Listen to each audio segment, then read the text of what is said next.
issue in your knees, hips, back, and shoulders. No surgery, no drugs, no downtime. The turnaround's been amazing from where I was to where I am now. I've gone from a 15 handicap down to a 7 handicap. That's because my knees allow me to play golf like I haven't been able to play probably in 15 years. Don't let joint pain keep you from doing what you love. Call QC Kinetics today for your complimentary consultation. Call QC Kinetics, 828-333-9517. That's 828-333-9517. 828-333-9517. Portions of the following program were pre-recorded. From the Ingalls studio, WPEK Fairview, WMXF Waynesville, W225CJ Candler, the #1 preset in your car, and the new and improved iHeartRadio app. Free never sounded so good.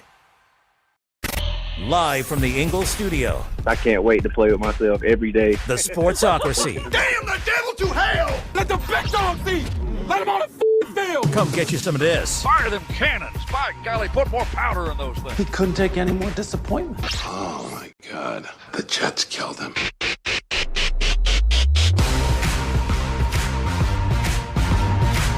And welcome into the Sportsocracy on ESPN Asheville, 92.9 FM, 880 AM, 1400. The Sportsocracy heard everywhere you go on the iHeartRadio app, seen everywhere on YouTube. Just go to thesportsocracy.com, click that live video link, subscribe to the channel so you can join us in the chat here on a Mock Draft Monday. Mock Draft Monday.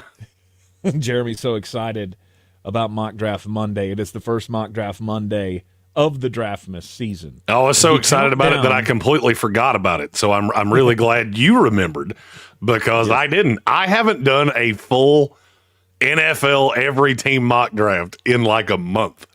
And so I am very excited for this. Mm-hmm. We'll have you going to post the results up on NFLdraft.net later? For sure. Yeah, good. All right, we'll have that for you. NFLdraft.net, by the way, your source for all the player profiles and prospect rankings and mock drafts, all the things. NFLdraft.net, coming to us live from the NFLdraft.net Mullet Manor is Jeremy Green. I'm coming to you from the Ingalls studio here at Radio Ranch. And Jeremy, how about that old pie eating contest, huh? I still, did you? Yeah, I still maintain that I had a bit of a disadvantage that you did not have. Well, I mean, the fact that you don't like the food is. Well, that didn't help anything. The fact that I had Eater X going full crumblets on my don't do that. Go back and look at your picture. You took the picture. Go back and look at what was left on my plate and understand I had been dealing with that for 9 of those things. It's so gross. It's so gross. Just, all right, I'll give you your win and you can have all your flowers and all that. You didn't eat somebody else's crumblets. So I did not. I did. So I would have been terrified with that. Tank stuck his hand in his hand in the remnants, and I thought I was going to win by default because he was going to have a reversal of fortune. Yeah, it almost was. The To Hell with Helene party on Saturday night at Bear's Smokehouse Barbecue in downtown Asheville. It was a lot of fun. We did the pie eating contest. Of course, Jamie, the Bear McDonald, he cheated. It looks no, he didn't so cheat. He effortless. did way better than us. I watched the video back, and I realized the point that I saw of him, where he just went rah, rah, rah, rah, rah, and gone. I can't do that. Yeah. So we had 2 minutes to eat as many moon pie, baby little mini blueberry moon pies as we possibly could. They chose the blueberry moon pies because blue is the color of the Linked for Life nonprofit that Bears runs. Is supporting mental health initiatives across the Asheville area.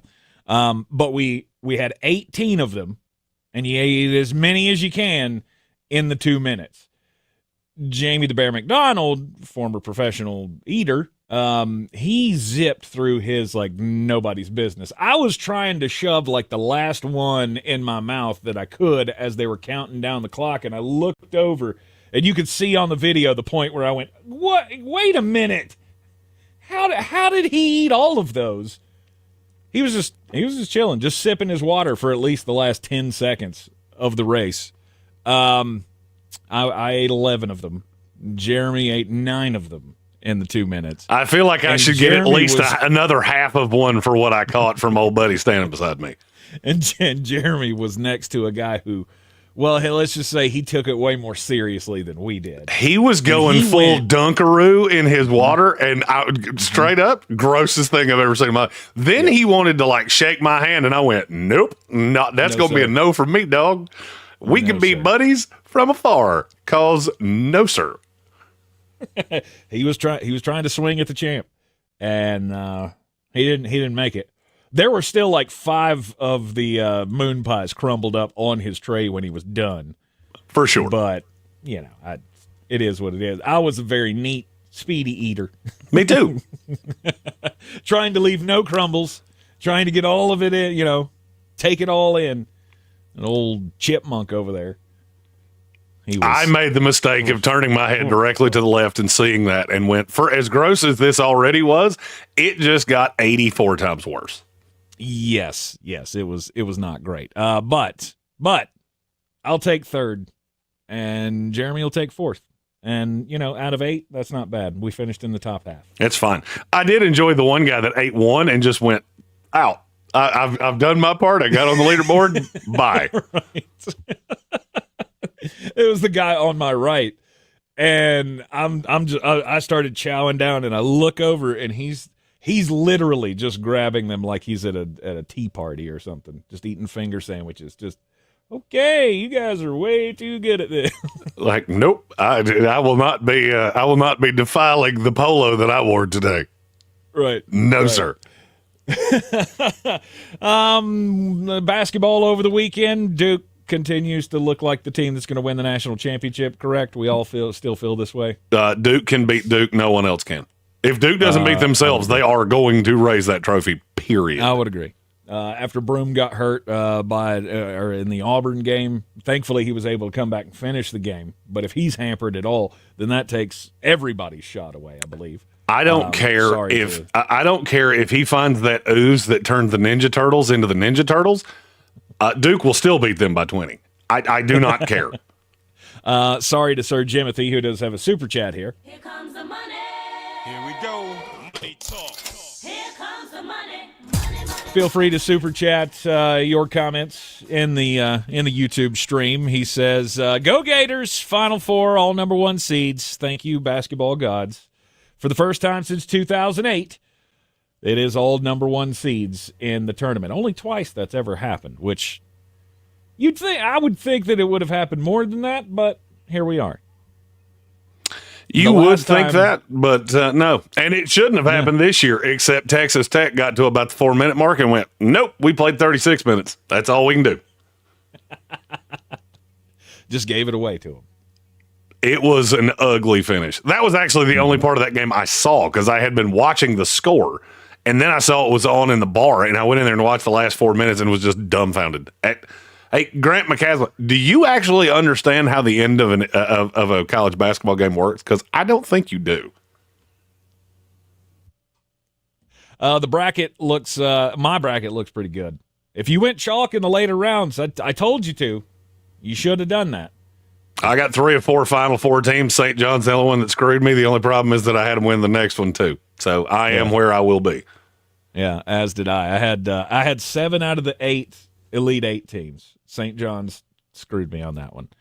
And then I got 3 out of the 4 Final Four teams because, well, you know, Tennessee kind of blew that whole, hey, first time in school history we're going to make the Final Four. Yeah, not so much. Yeah, except you scored 8 points in the first 14 minutes yesterday. I was going to say, Houston only allowed them to score 15 points in the first half. And 7 of those were in the last 6 minutes. Absolutely incredible. Houston in the Final Four once again. Maybe the 7th time is a charm for them. And then, of course, Bruce Pearl making it to the Final Four. Let's go, Bruce. I still think he's going to lose it in the championship, but hey, maybe he'll make it to a national championship game. Final Four on Saturday from San Antonio, and championship game on Monday night of next week. I guess it's that time. Going to be a mock draft. Mock Draft Monday, the first of the Draftmas season. And, Jeremy, we're going to switch off here. We're going to do pick for pick. Yes, we will go. Okay. Mm-hmm.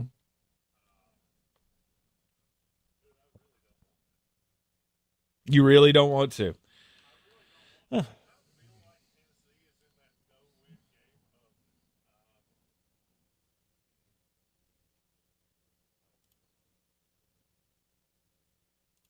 Uh-oh. I put up the. I forgot to put our. Start. I forgot to put the microphones on the screen that has the draft on it. So you're gonna have to talk for a second because okay. I have to do that. What I said was, so for those on YouTube that did not hear me, what I said was I feel like I'm in the same position that Tennessee actually is, which is, man, hey, Cleveland, would you give us like a very little bit to move up from 2-1 to get whichever one of these dudes you want? We'll just take the other one. Right. Okay. All right. Have you fixed your mic issue? Yeah, I'm good. You just go for a second. I got to copy and paste something. Here. Let's hit this super chat from Soaring Eagle before we get too deep into the draft, and then we'll just kind of pretend like this last 2 minutes never happened. Start it all over again. Here comes the money. Here we go. Money talk. Here comes the money. Money. Soaring Eagle says my bracket is dead. And my indoor football league team just went full Atlanta Falcons circa 2020 in our building against an expansion team making their league debut. This weekend was great. Indoor football league? What kind of indoor football league are we talking here? I mean, is this like rec league stuff? Is this like, or is there an actual like indoor football league that I don't know about? I mean, I did see where the UFL kicked off this weekend, which you got me. And tens of people. I got a friend that actually covers one of those teams. He was sending me pictures from the press box. I was like, there are more people in my building right now than there are in that stadium. Old Kalen Balaj setting UFL records. Awesome. So, yeah, I mean, indoor football league. All right, well, apparently it is a thing. Are we still doing the Arena League? Apparently. I did not know that. Indoor football, but it's not called the Arena League. I guess, that's still, there's trademark on that maybe. I don't know. Huh. Interesting. Most recent champions were the Arizona Rattlers. The Rattlers. Mm-hmm. Okay. All right. Well, I mean, football rules all, right? If you if you can't have enough Draftmas season, there's no NFL football to actually consume, and you're not enthralled by the league meetings and the goings on of the off season. UFL, IFL, XFL, who knows? I mean, CFL is the Canadian Football League. Are they doing spring football now? Is that a thing? I don't know. Anyhow, hey, I got asked if we wanted to go to the league meetings, and nope. No, I'm good. No. I just saw all these dudes in Indy. Your answers are not going to. It's not going to be much different than that. Oh, I can stand outside a boardroom where y'all are meeting behind those doors, and then you're just going to come out and tell me what happened. I'll read the article. I mean, we could have seen Sean McVay ready to punch Howie Roseman in the face, which I did hear about that. Oh, really? Oh, yeah, they were arguing over the touche push. Which, by the way, if you're a big proponent of the touche push, your day is drawing nigh because that bad boy is doomed. It's everybody else is just so upset that two teams run that. Nope, you screwed yourself. You did exactly what I told you were going to do. There is going to come a day where you're going to embarrass yourself doing this. You just better pray it's not at a really popular, at a really viewed game, and you did it in the NFC Championship game. That was the day that the tush push jumped the shark. Just we're waiting on the day that she's dead. What are you talking about? The Commanders? Yes, jumping the Commanders and the Eagles, where we had to literally tell an NFL team, hey, there's a rule that we can award a touchdown if you don't stop doing that. Mm-hmm. That was the day that the tush push was on the clock because you embarrassed us, and now we're mad, and D-U-N-E done. So we should be thanking the Commanders for sure. A complete farce. Thank you, Frankie Louvu, for your flyover against Philadelphia Eagles that will banish the tush push forever. You are not the hero we wanted, but you are the hero we needed. All right, the NFL draft is coming up on April the 24th in Green Bay, Wisconsin, and we will be making the trek up there for the draft. Today's mock draft, though, we're getting ambitious here. We're going to try to do 3 rounds in the next 3 hours. So hang tight, fans. It's going to be a wild one. We're going back and forth. Jeremy's got the odd picks. I've got the even picks. Jeremy, you have the number 1 overall selection, and the Tennessee Titans are on the clock right now, and they say they want a king's ransom for that pick. Is anybody going to give it to them? No.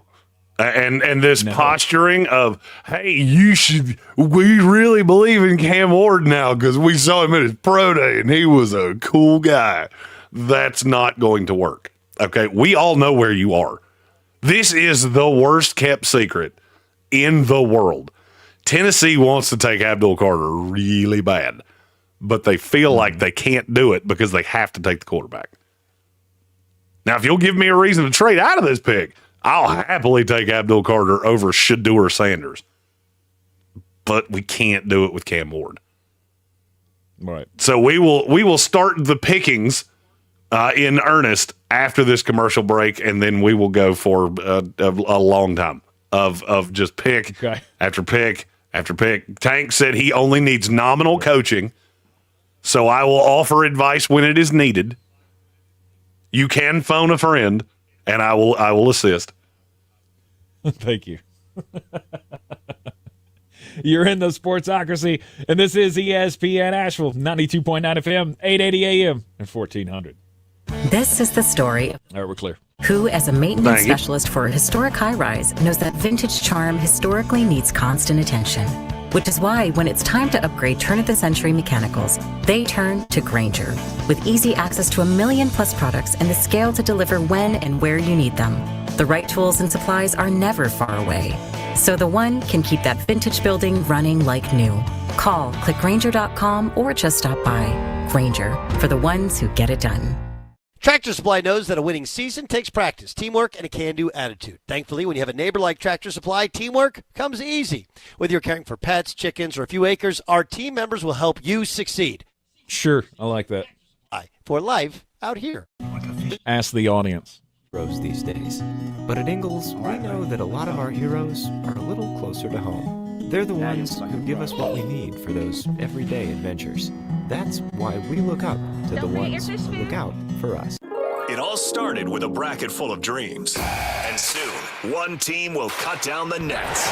College hoops are in the spotlight and have everyone talking. You think you know what's going to happen, but it never goes as scripted. Lock in Fox Sports Radio is your #1 preset on the iHeartRadio app for the hottest takes, biggest interviews, and complete coverage. Plus, binge on-demand podcast for more coverage like Good Game with Sarah Spain. Basketball, and more basketball. Search college basketball on the iHeartRadio app and listen now. Bear Smokehouse Barbecue in Asheville has 2 things that all Sportsocracy fans crave. Bold flavors and big portions.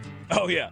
And they've got the balls. Bear's famous bear balls are packed with mac and cheese, pulled pork, cornbread, and deep fried and then topped with bacon and cheese sauce. This is the place to be. Live music on Saturdays and the first Sunday of every month. They partner with the Guitar Bar to host Mr. Jimmy's Barbecue Blues. Bear Smokehouse Barbecue in downtown Asheville and South Asheville. This is J.W. Whitley, General Manager at Parks Ford of Hendersonville, introducing you to this month's Parks Community Heroes. Corey and Kristen Short and the entire team at Silverados, who converted their music venue in Black Mountain into a donation and distribution zone in the wake of Hurricane Helene.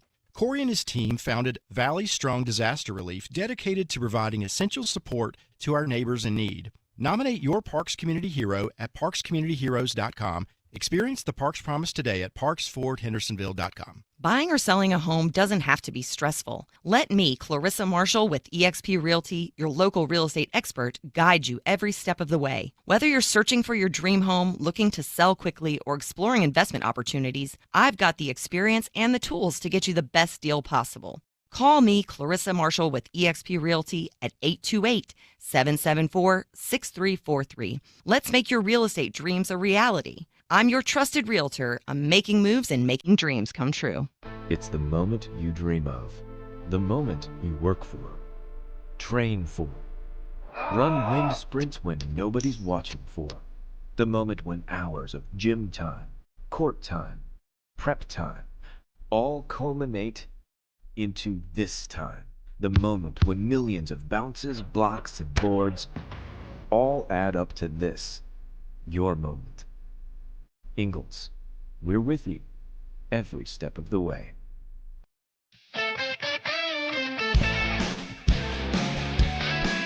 The Sportsocracy. Why are you smiling? Because I love football.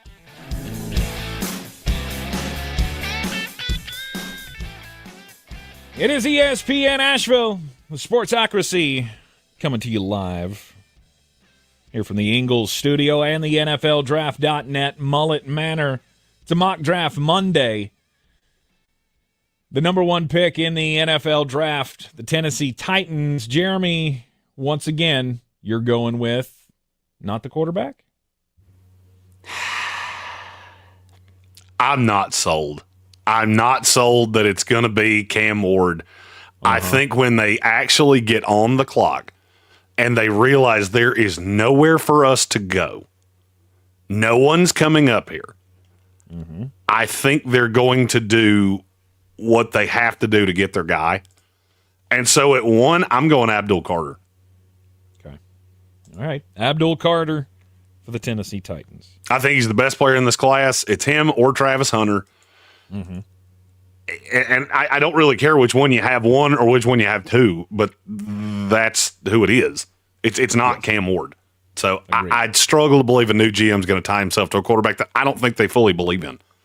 All right, number 2 pick belonging to the Cleveland Browns.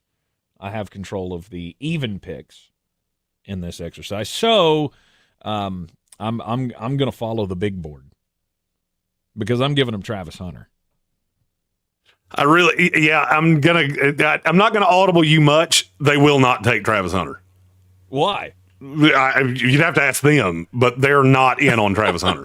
They're not. Yeah, I can't let you go that far off the board this early. They're not taking Travis Hunter.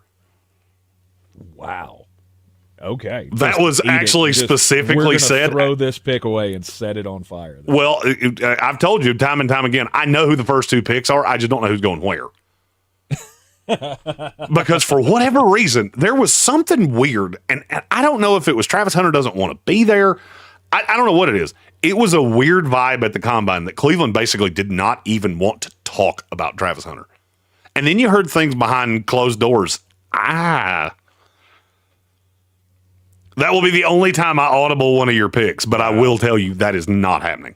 That is not happening. Okay. That's why I'm so confident of where Travis Hunter is going to go. Okay. All right, at number 3. All right, the Giants. This is where I think Travis Hunter goes. I just don't think it's to the New York Giants.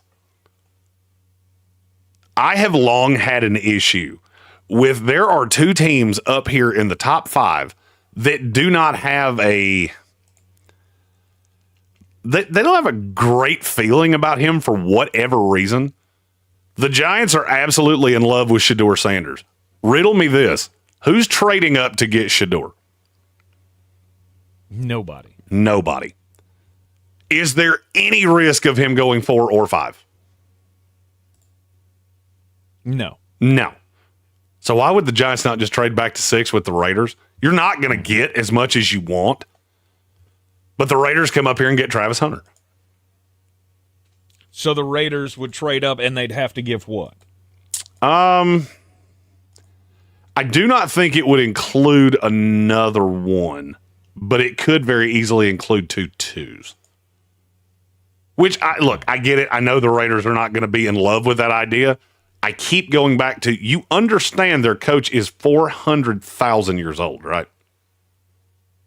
Like, this isn't even, we're honestly to a point where it's not even spicy anymore. Pete Carroll's an older guy. Pete Carroll does not want to sit here and wait for 3 years for this team to be competitive. He's not going to be in the building. Mm-hmm. He wants this team to be good right now. And is there a team in this league that you think could better use Travis Hunter than the Las Vegas Raiders? If you've got one, I'll happily listen to it. I just can't find one that could use him better. So think about how Pete Carroll plays defense. Think about all of the guys over all of these years that Pete Carroll has made just a boatload of money. I'm looking at Richard Sherman. I'm looking at, oh, good Lord, Brandon Browner. All of these bigger-bodied, off-ball zone cover corners. That's what Travis Hunter does best. Everybody talks about him like he's this lockdown, no doubt, man cover press guy. He can do that. I think he could be the best cornerback in the NFL in Pete Carroll's system. Okay. You also remember Pete Carroll was that whole brain trust was the one that got was gifted the pick and took Devin Witherspoon, right? Yes. Yeah. They're not averse to taking a corner this high. Mm-hmm. So at 3, I'm trading up with the Raiders, and I'm taking Travis Hunter. Okay. Raiders come up from 6. Giants drop back to 6. That leaves New England at 4. Now I'm curious if you will do what I feel very sure New England will do. This has been like the worst kept secret in the league that they really like Will Campbell. Uh-huh. And frankly, I don't think they're wrong. They shouldn't be. Or they're not wrong. By the way, now Will Campbell's had his arms measured 3 times, and we have yet to get the same number twice. Can we teach somebody about the leading edge on a ruler? Because this is getting ridiculous. Do they keep getting shorter, or are they varying? At the pro day, they got longer. And now he's almost at 33 inches, which is, okay, now we have there's no problem there. Mm-hmm. It's so ridiculous to me that we find a way to, these measurements, there's no uniformity to it. We get bad information. It's one of the reasons that I did not really jump up and down about, oh, he's got short arms, oh, he's this, he's that. I don't trust your measurements enough. Plus, I go back to the tape and go, he's the best offensive lineman in this class, and it's really not all that close. Agreed. Now, that was my campaigning for you to take Will Campbell, and you're physically allowed to take whoever you want to. No, Will Campbell was the no-brainer pick for me. I agree. If it's not Travis Hunter, then I have to have one of these players that is just home run, right? I don't want to say generational, can't miss, none of that crap. I got to have a home run. Travis Hunter would be a home run. If he's not there, Will Campbell, home run. Oh, let me go down a rabbit hole here. What would happen if New England came on the board and the Giants just took Shedeur Sanders at 3? You got Travis Hunter on the board and Will Campbell. What happens? They take Travis Hunter. I don't agree with you. Really? I think they take Will Campbell regardless. To be 100% honest with you, the first 3 picks could be Cam Ward, Shedeur Sanders, and Jackson Dart. I still think New England would take Will Campbell. Wow. Their line's killed. Look at where teams invest their money. Look at where teams don't invest their money. That tells you everything you need to know about what they buy into and what they don't. New England completely fixed that defense. There's nowhere for Travis Hunter to play on that defense. Because he's not starting over Carlton Davis and he's not starting over Christian Gonzalez. He can't play in the slot. Carlton Davis is just a rental. Carlton Davis was signed to a 3-year deal that has guaranteed money through all of it. 3 years? Yes. Good night. And, oh, by the way, Jamar Chase just said that's the best corner I've ever played against. I mean, you may not like it. It was lying season. There is a full commitment to Carlton Davis being the second corner in this defense. Ugh. So I think it would be Will Campbell regardless of what happened. Now, we get to 5 with Jacksonville, and this is where I think dumb things could happen. This feels like a no-doubter, right? They should just take Mason Graham. I would say so. Do you know among all the people that I trust in the NFL, Mason Graham is probably 6th in terms of players that wind up with Jacksonville at 5? I hear Ted McMillan. I've heard Tyler Warren. I've heard a slew of players. And it just feels like Jacksonville doesn't really buy Mason Graham to the level that they should. Interesting. Now, all that being said, we're the ones making these picks, and I'm going to do what you don't have the bear balls to do, which is I'm going to take Mason Graham, and I'm just going to sit back in my chair and feel real good about what I just did. But apparently your scouting department is incapable of doing that. I have a weird feeling. Strange. I have a weird feeling. You can call me a crazy person. You can. I have heard Armin Mimbu to the Jacksonville Jaguars about 50 times in the last week. I'll go ahead and tell you, I'm not taking him at 7 with the Jets either. So Armin Mimbu is like, he has become like the legend of Armin Mimbu.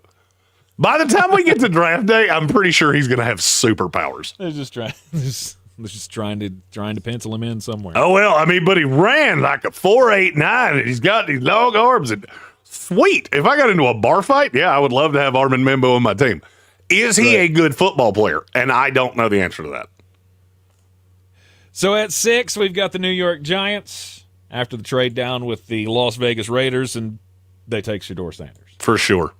You move down 3 spots, you get your quarterback of the future, maybe. It's going to be a really entertaining quarterback room this year. Between I don't think the star-studded rookie Russell Wilson and Jameis Winston. So I have routinely been told, do not let Russell Wilson and Jameis Winston throw you off the Shedeur Sanders bandwagon. Because they are all in on Shedeur. I keep hearing, well, they could trade up for Cam Ward. Yeah, except for the fact they have Shedeur ahead of Cam. You're not doing that. Shedeur to them is the future. And Brian Daboll and Joe Shane are doing exactly what I told you they would do. They're looking around going, how do we save our jobs? Russell Wilson does not save our jobs, ever. But he can come in and play for 8 weeks. The Giants do not fire coaches in the season most of the time. I think they did it once, a long time ago. All we got to do is show that we have developed Shedeur Sanders and we might get another year. That's a big might. For sure. What else are they going to do? Big might. You're going to have to. He will have to have a run at the end of the season that is comparable to the Bryce Young turnaround in Carolina last year. All right. So ask yourself this question: what else can they do to save their jobs? Oh, not a thing. Exactly. This is your last hope. Exactly. This is the last hope that you have. Good thing is you're not going to win many games regardless of who you play at quarterback, so Giants fans don't have much to worry about. No, I mean, look, it's a bad position to be in because you basically shoot. This is why if you're out on a coach, just fire the coach. Yes. Just fire the coach. If you don't buy the GM, fire the GM. Do not go into off seasons where you have guys that you do not trust because they are going to claw and break fingernails, and there will be blood on the doorframe of them trying to just hold on to that job with everything they've got. And that's where the Giants are. Right. Yep. You're in the Sportsocracy, and this is ESPN Asheville. When we come back, we'll rip through more first-round picks here in the first 3-round live mock draft of the draft in the season on a Mock Draft Monday here in the Sportsocracy. ESPN Asheville. And we're clear. Your mountain weather forecast. Scattered showers strong to potentially severe thunderstorms this afternoon. Could be some wind and hail, potentially an isolated tornado, but that risk is low. I don't think widespread, but still some rough weather around. The good news, there will be some heavy rainfall. Some spots may get an inch or two of rain before it starts wrapping up as we head on through tonight. Today, 73. Later tonight, colder in the low 40s. Sunshine, breezy tomorrow with a high of 70. From the Weather Channel, I'm meteorologist Ray Stajic. This report is sponsored by Taco Bell. Eat Lux your way with the new $5 Classic, $7 Supreme, and $9 Discovery Lux Craving Boxes from Taco Bell. At participating stores for a limited time only. While supplies last, price of participation varies. Drinks excludes freezes. Tax extra. Join the Candy Crush All-Stars Tournament now. Hey now, you're an all-star. Get your game on, go play. Make it to the live final for your chance to win a share of $1 million. Play Candy Crush now. Get your game on, go play. Selected level 5 plus 18 plus. In-game event ends 0300 EDT 27 April. Win the in-game event. Receive an invite to the live contest in June in California. Requires U.S. travel. For terms and conditions, visit 2.king.com/terms. Easy Cater is the smarter, simpler way to order food for your workplace. With easy online ordering, search filters for budget, dietary needs, and more. Save your favorite restaurants and favorite orders for easy reordering. Save time with group ordering. You send a link, your team orders what they want. Plus, Easy Cater makes expense reporting a snap with all your receipts in one place. Easy Cater, more than just a way to order catering for work, it's your business tool for food. Order now at easycater.com. From the very beginning, iHeart has believed in me. Even now, I still get excited when I hear one of my songs playing on the radio. Thank you, iHeartRadio, for honoring the truth I've fought for in my music. Because we believe in the power of music. All your favorite artists, all in one place. The free iHeartRadio app. Looking to buy or sell in Asheville? At Clarissa Sells WNC with eXp Realty, we're proud to be the #1 real estate team in Buncombe County. Give us a call, 828-774-6343. We're here for what matters most, you. At Ingles, whether we're celebrating Friday night rivals, televising college basketball games, bringing the Fan Fest to semi-pro soccer, or taking you out to the ball game at your minor league park, it's all in the bag. Ingles, low prices, love the savings. It's the moment you dream of, the moment you work for, train for, run wind sprints when nobody's watching for, the moment when hours of gym time, court time, prep time, all culminate into this time, the moment when millions of bounces, blocks, and boards all add up to this, your moment. Ingles, we're with you every step of the way.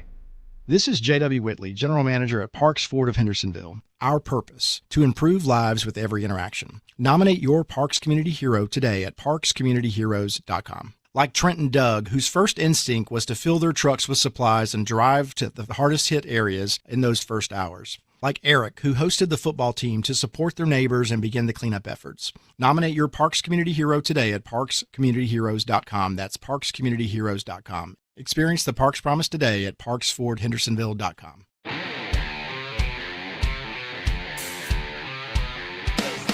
Hey, some good clean family fun there, eh, Todd? It is ESPN Asheville. It is a mock draft Monday here in the Sportsocracy as we're just a few short weeks away from the start of the NFL draft, April 24th, up in Green Bay, Wisconsin. The NFLDraft.net Mullet Manor has been spinning out of control with all of the player profiles. And so what'd you say you were up to now? I have 350 on the board itself. I've got 490 that have been evaluated and are ready to be placed. Wow. I still haven't gone through offensive line, corner, and safety. And other than that, every other position is done. 500 guys already? Yes. I think you're doing too much. The guys, my friends with the Commanders have gone from calling me a witch. I was a witch for a while. Now I'm a madman. And they've said that lunatic is coming in pretty short order. So absolutely. There are only how many picks in the NFL draft? 257. Mm-hmm. But every team sounds like 20 UDFAs, so we got to double up, baby. We got to be ready. Dear. Just to make sure that we've covered everybody so that when they end up in the UFL, we're We remember those names. Oh, if you draft a player in this draft that I'm not ready for, I am going to publicly shame you. And I know it's coming. Right. The New York Giants had the 6th pick after the trade down with the Las Vegas Raiders take Shedeur Sanders. That leaves Jeremy with the 7th pick. Oh, look. It's the Jets. Jets, Jets. Yeah, I wouldn't even think about that. I wouldn't think about this for 5 seconds. Tyler Warren, on to the next one. Hey, the Jets have needed a tight end for my entire life. And Tyler Warren can be that guy. The best tight end we've ever had was Dustin Keller. So yeah, I'm good. Let's go get that. Oh, what about Tyler Conklin? He was fine, but he was not better than Dustin Keller. Didn't last long, but it was good while it lasted. Dustin Keller was a lot like zebra stripe bubble gum. Man, it was awesome for a minute, and then it tasted like chalk in nothing flat. I barely remember that name. Number 81 out of Purdue. He was a guy. Yep, he was there with Rex Ryan, I believe. Okay. Yeah, he was a like dog. 09, 2010. Am I in the neighborhood? Right. That sounds about right. Yeah. 09, 2010, somewhere in. Okay. Oh, you got to keep me honest on super chats. I'm having to run all of the things, so we've got 3 that we had missed. All right. Let's hit them up here. Comes the money. Here we go. Money talk. Here comes the money.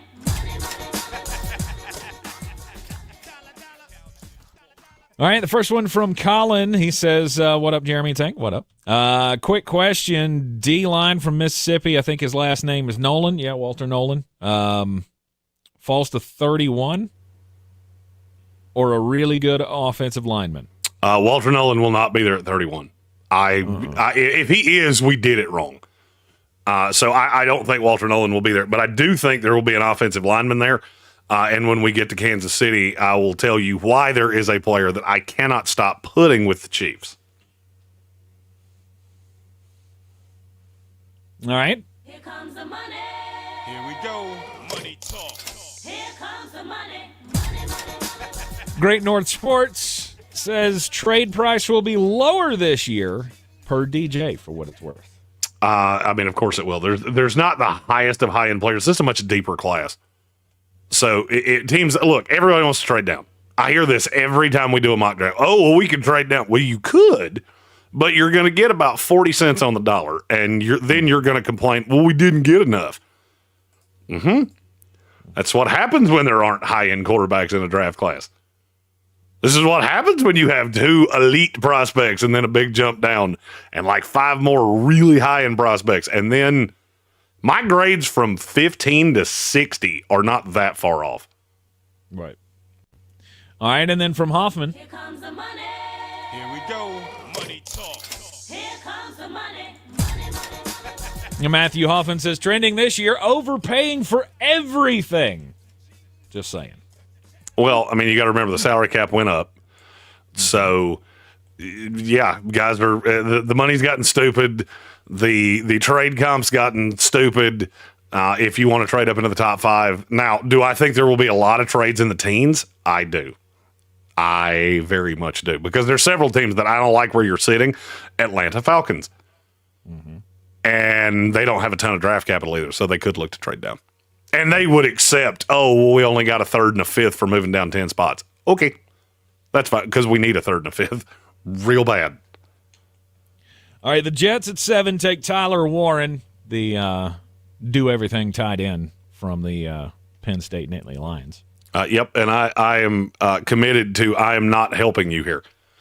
And the Carolina Panthers at 8. I've got several possibilities. Sound it out. But, well, I mean, the obvious need is an edge rusher.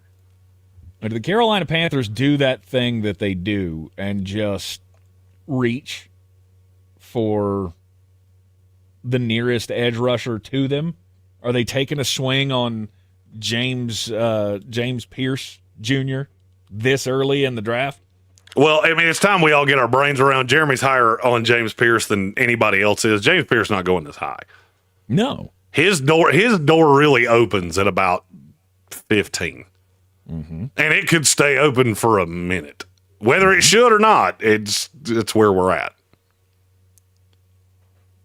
That's the only edge rusher in the neighborhood, right? I mean, Shamar Stewart had some headlines, but Shamar Stewart's definitely worth talking about here.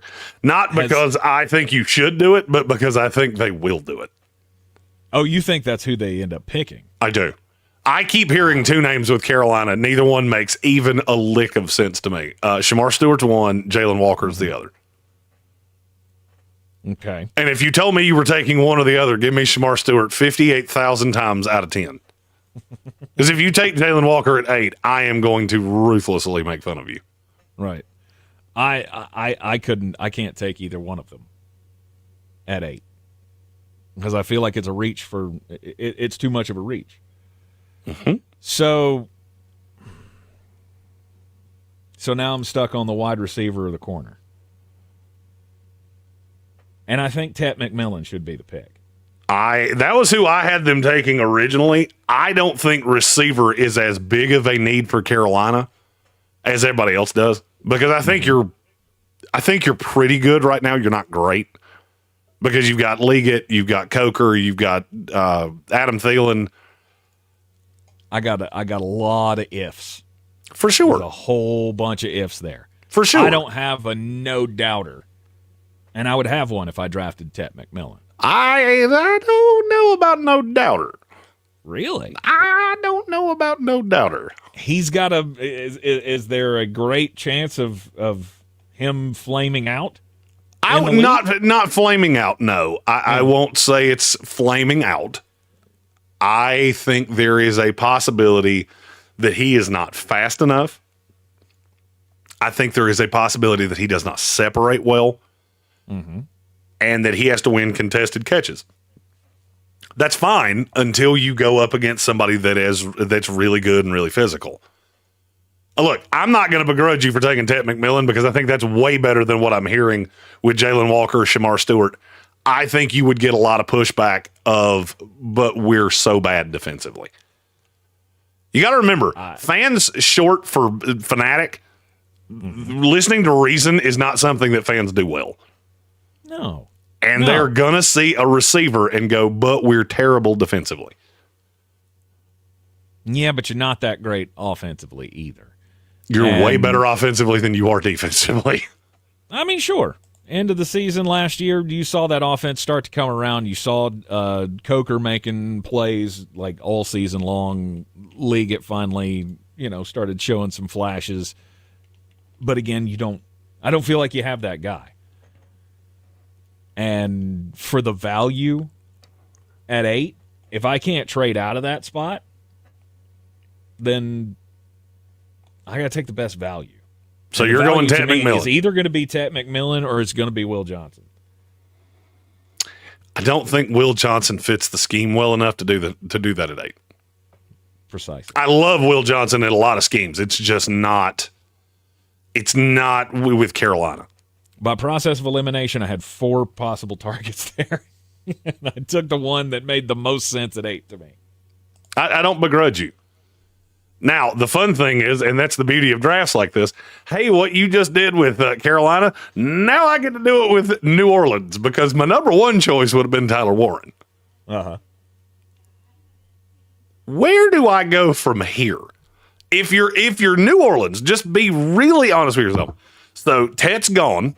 Tet was one of the guys that I would have considered. Mm-hmm. Tyler Warren's gone. There are no quarterbacks worth taking here. I mean, as much as I love Jackson Dart, I just don't think you have any competition. If I could trade down and do it, I would love it. I don't think you're going to get anybody that's jumping up and down to get here because we've started that next tier of prospects. So what do I do?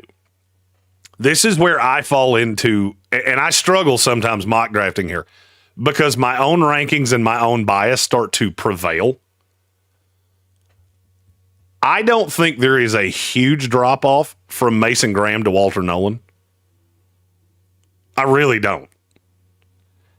and I look at what New Orleans needs and where they are. All right, I'm just going to sound out my thought process here. I would love to take Mike Green. I would love to take James Pierce.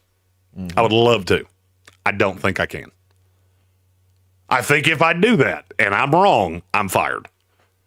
Because they both have quote-unquote character red flags, and they've become so popular. Mike Green's actually legitimately scare me. James Pierce Jr. doesn't scare me in the least. Mm-hmm. I don't want to take Jahad Campbell here. I keep seeing that. I don't want to do it. I've had to do it in a mock. I understand why people are doing it. I don't want to do it.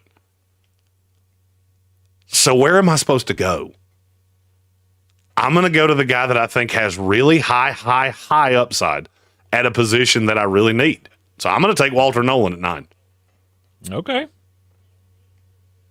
And I know it's a little high. Walter Nolan has no red flags whatsoever. I know that kid's going to come in and be able to play. And he's really versatile. New Orleans is the hardest team in the draft to forecast. Because I think everything they could possibly want is not going to happen.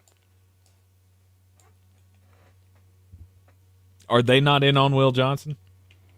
No, you got to. All right, so you got to take Will Johnson out of your brain. All right, Will Johnson's his range of outcomes is in the teens now. That's just where it is. And I'll be honest with you, I have looked at. We have a lot of Saints fans that listen to this show. They know their team better than I do. All right, I'm just gonna be. I'll be honest about that in a way that most analysts won't be. You know your team better than I do because you eat, sleep, and breathe this. I got 32 teams to keep up with. I would love to take Mike Green. I would love it. I would love it. I can't because if these things with him are real, then I could get burned. I mean, this is a kid that could do something stupid in the offseason, and I might not make it to September if I take him in the top 10. Are these from the allegations early in his college career? Well, there's been 2. There's one from high school. There's one from when he was at Virginia. It can't be substantiated, and that's the reason that I don't ever say what it is on the show, because I don't want to perpetuate something if it's not true, and I cannot find it. There's no police blotter. There's no nothing. Right. Every team I talk to talks about it. All of them. So Mike Green, he would fit in great right there to New Orleans. I can't do it. I want to do it. I'd love to trade down and do it. There's nobody there. So I'm going to take the guy. If I'm New Orleans, I have to add talent. Have to. I know Walter Nolan's a talent. Walter Nolan could be a special talent. If he ever really figures out how to be a pass rusher, and to me, the best way to do that, put him next to Cam Jordan. Put him in this system that is really going to, because he can play on the inside in even fronts. He can play on the outside in an even front. Odd front. I did that backwards like 4 times. I know it's not exactly what Saint fans want, but I even see Andreas Pinckney. That's a W pick in my opinion. That's the thing. I keep watching what you're saying to me. Every time I do one of these mocks, there aren't many wins here for New Orleans. So I got to take the guy that I think is a W, and that's a W to me. Yep. We got a super chat here. Here comes the money. Here we go. Money talk. Here comes the money. Oh, Red Sea, he's upset. Walter Nolan went ahead of Arizona. He's calling a do-over. He wants us to just scrap it and start over again. I think you'll like what I do with Arizona. I know Red Sea quite well. I think he will like what and now I'm not picking Arizona. So all I can do is lead the tank to water and see if he drinks it. I led him to moon pie and he ate 11 of them. So he's pretty good at doing that. You're in the Sportsocracy, and this is ESPN Asheville, 92.9 FM, 880 AM, and 1400. And yes, our good friends over at Bear's Smokehouse Barbecue, they were very hospitable over the weekend. The To Hell with Helene party went off wonderfully. The lines were out the door. People were excited to come in and check out the food, check out the music. Not so much the gross display of the pie eating contest. It was only gross from one of us. 7 of us did this in a very upstanding way. Very neat manner. But now we are the 7 that did not walk away from this with cash. So Very true. Very true. But it was a lot of fun this weekend, and don't forget that you can go anytime and have the best bowls in Asheville. Down on Cox Avenue, 135 Cox Avenue, or down South Asheville and Sweeten Creek Brewing on Sweeten Creek Road. They got 2 locations, and they've got the bear bowls. They've got the moink bowls. They have, if you're not into the, balls fried and dipped in cheese and all of that, which you'd be a crazy person not to, you can just get a bowl full of mac and cheese, cornbread, pulled pork, burnt ends, whatever kind of meat you want. Absolutely fantastic food at Bear Smokehouse Barbecue.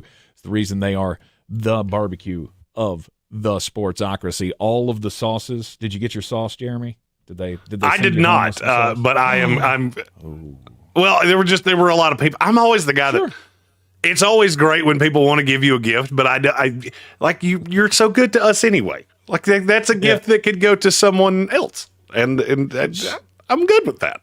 Yep. Cheryl sent me home with a nice bottle of the Texas pepper sauce, which is just outrageous. I mean, it's outrageously good. It is nectar, no doubt about it. Go check them out. They got live music throughout the week. On Sundays, they're getting ready. The first Sunday of the month from now on is going to be Blues Night. Mr. Jimmy's Barbecue Blues, which I'm really excited to go check out this weekend. So 135 Cox Avenue, Bears Smokehouse Barbecue, the official barbecue of the Sportsocracy. ESPN Asheville. All right, we're clear. Your mountain weather forecast. Scattered showers, strong to potentially severe thunderstorms this afternoon. Hey, there it is. Potentially an isolated tornado, but that risk is low. I don't think widespread, but still some rough. Yes, sir. Good news, there will be some heavy rainfall. Some spots may get an inch or 2 of rain before it starts wrapping up as we hit on through tonight. Today, 73. Later tonight, colder in the low 40s. Sunshine, breezy tomorrow with a high of 70. From the Weather Channel, I'm meteorologist Ray Stajic. This report is sponsored by Think It Up. Think It Up is an initiative to activate student-powered, teacher-led learning projects. Students and teachers, how can you spark great learning experiences in your classrooms today? Join at thinkitup.org. This is the story of the one who, as a maintenance specialist for a historic high-rise, knows that vintage charm historically needs constant attention. Which is why when it's time to upgrade turn-of-the-century mechanicals, they turn to Grainger.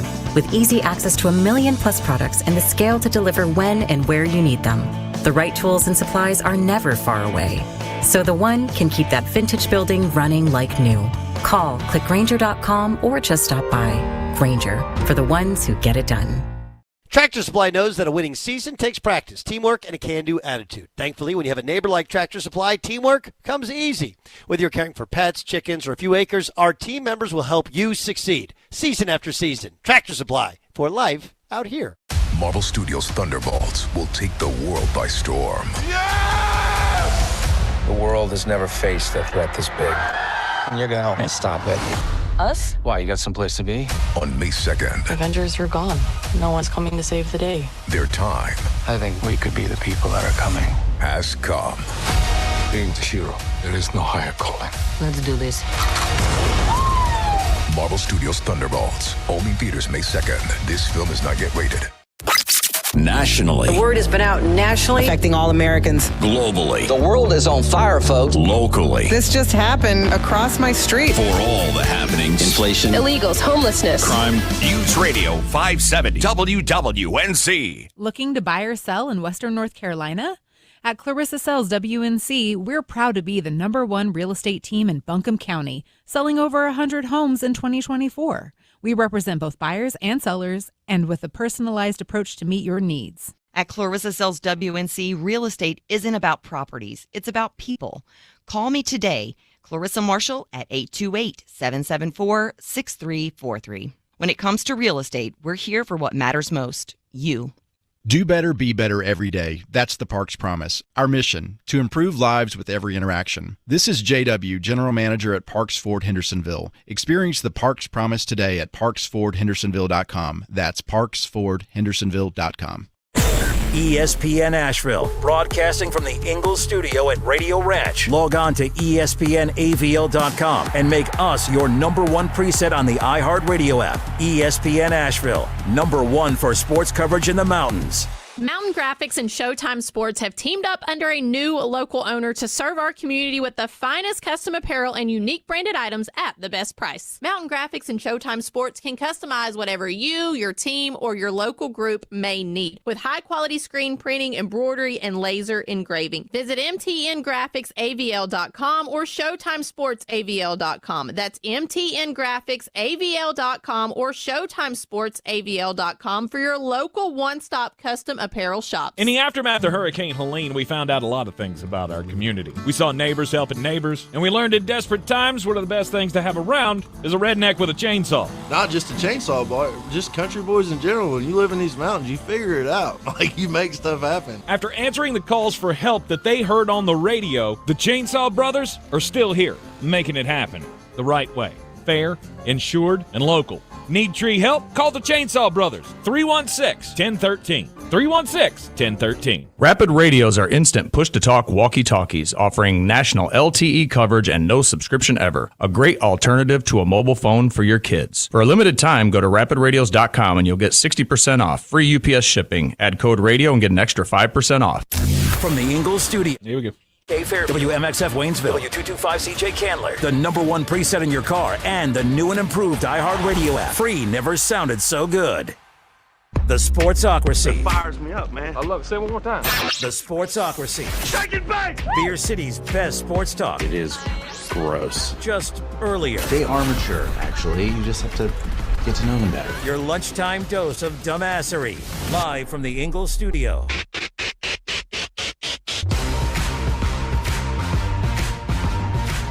We are back at the Sportsocracy on ESPN Asheville, 92.9 FM, 880 AM and 1400. The Sportsocracy heard everywhere you go on the iHeartRadio app and seen everywhere on YouTube. Just go to thesportsocracy.com, click the live video link, subscribe to the channel, join us in the chat for... Got to turn the mic on. Mock Draft Monday. Hey, you had it. Mock Draft Monday. It is the first of the Draftmas season here as we only have, 3 weeks left before the big trek to Green Bay, Wisconsin. We will be leaving in 23 days, which means Jeremy's got a lot to do between now and then.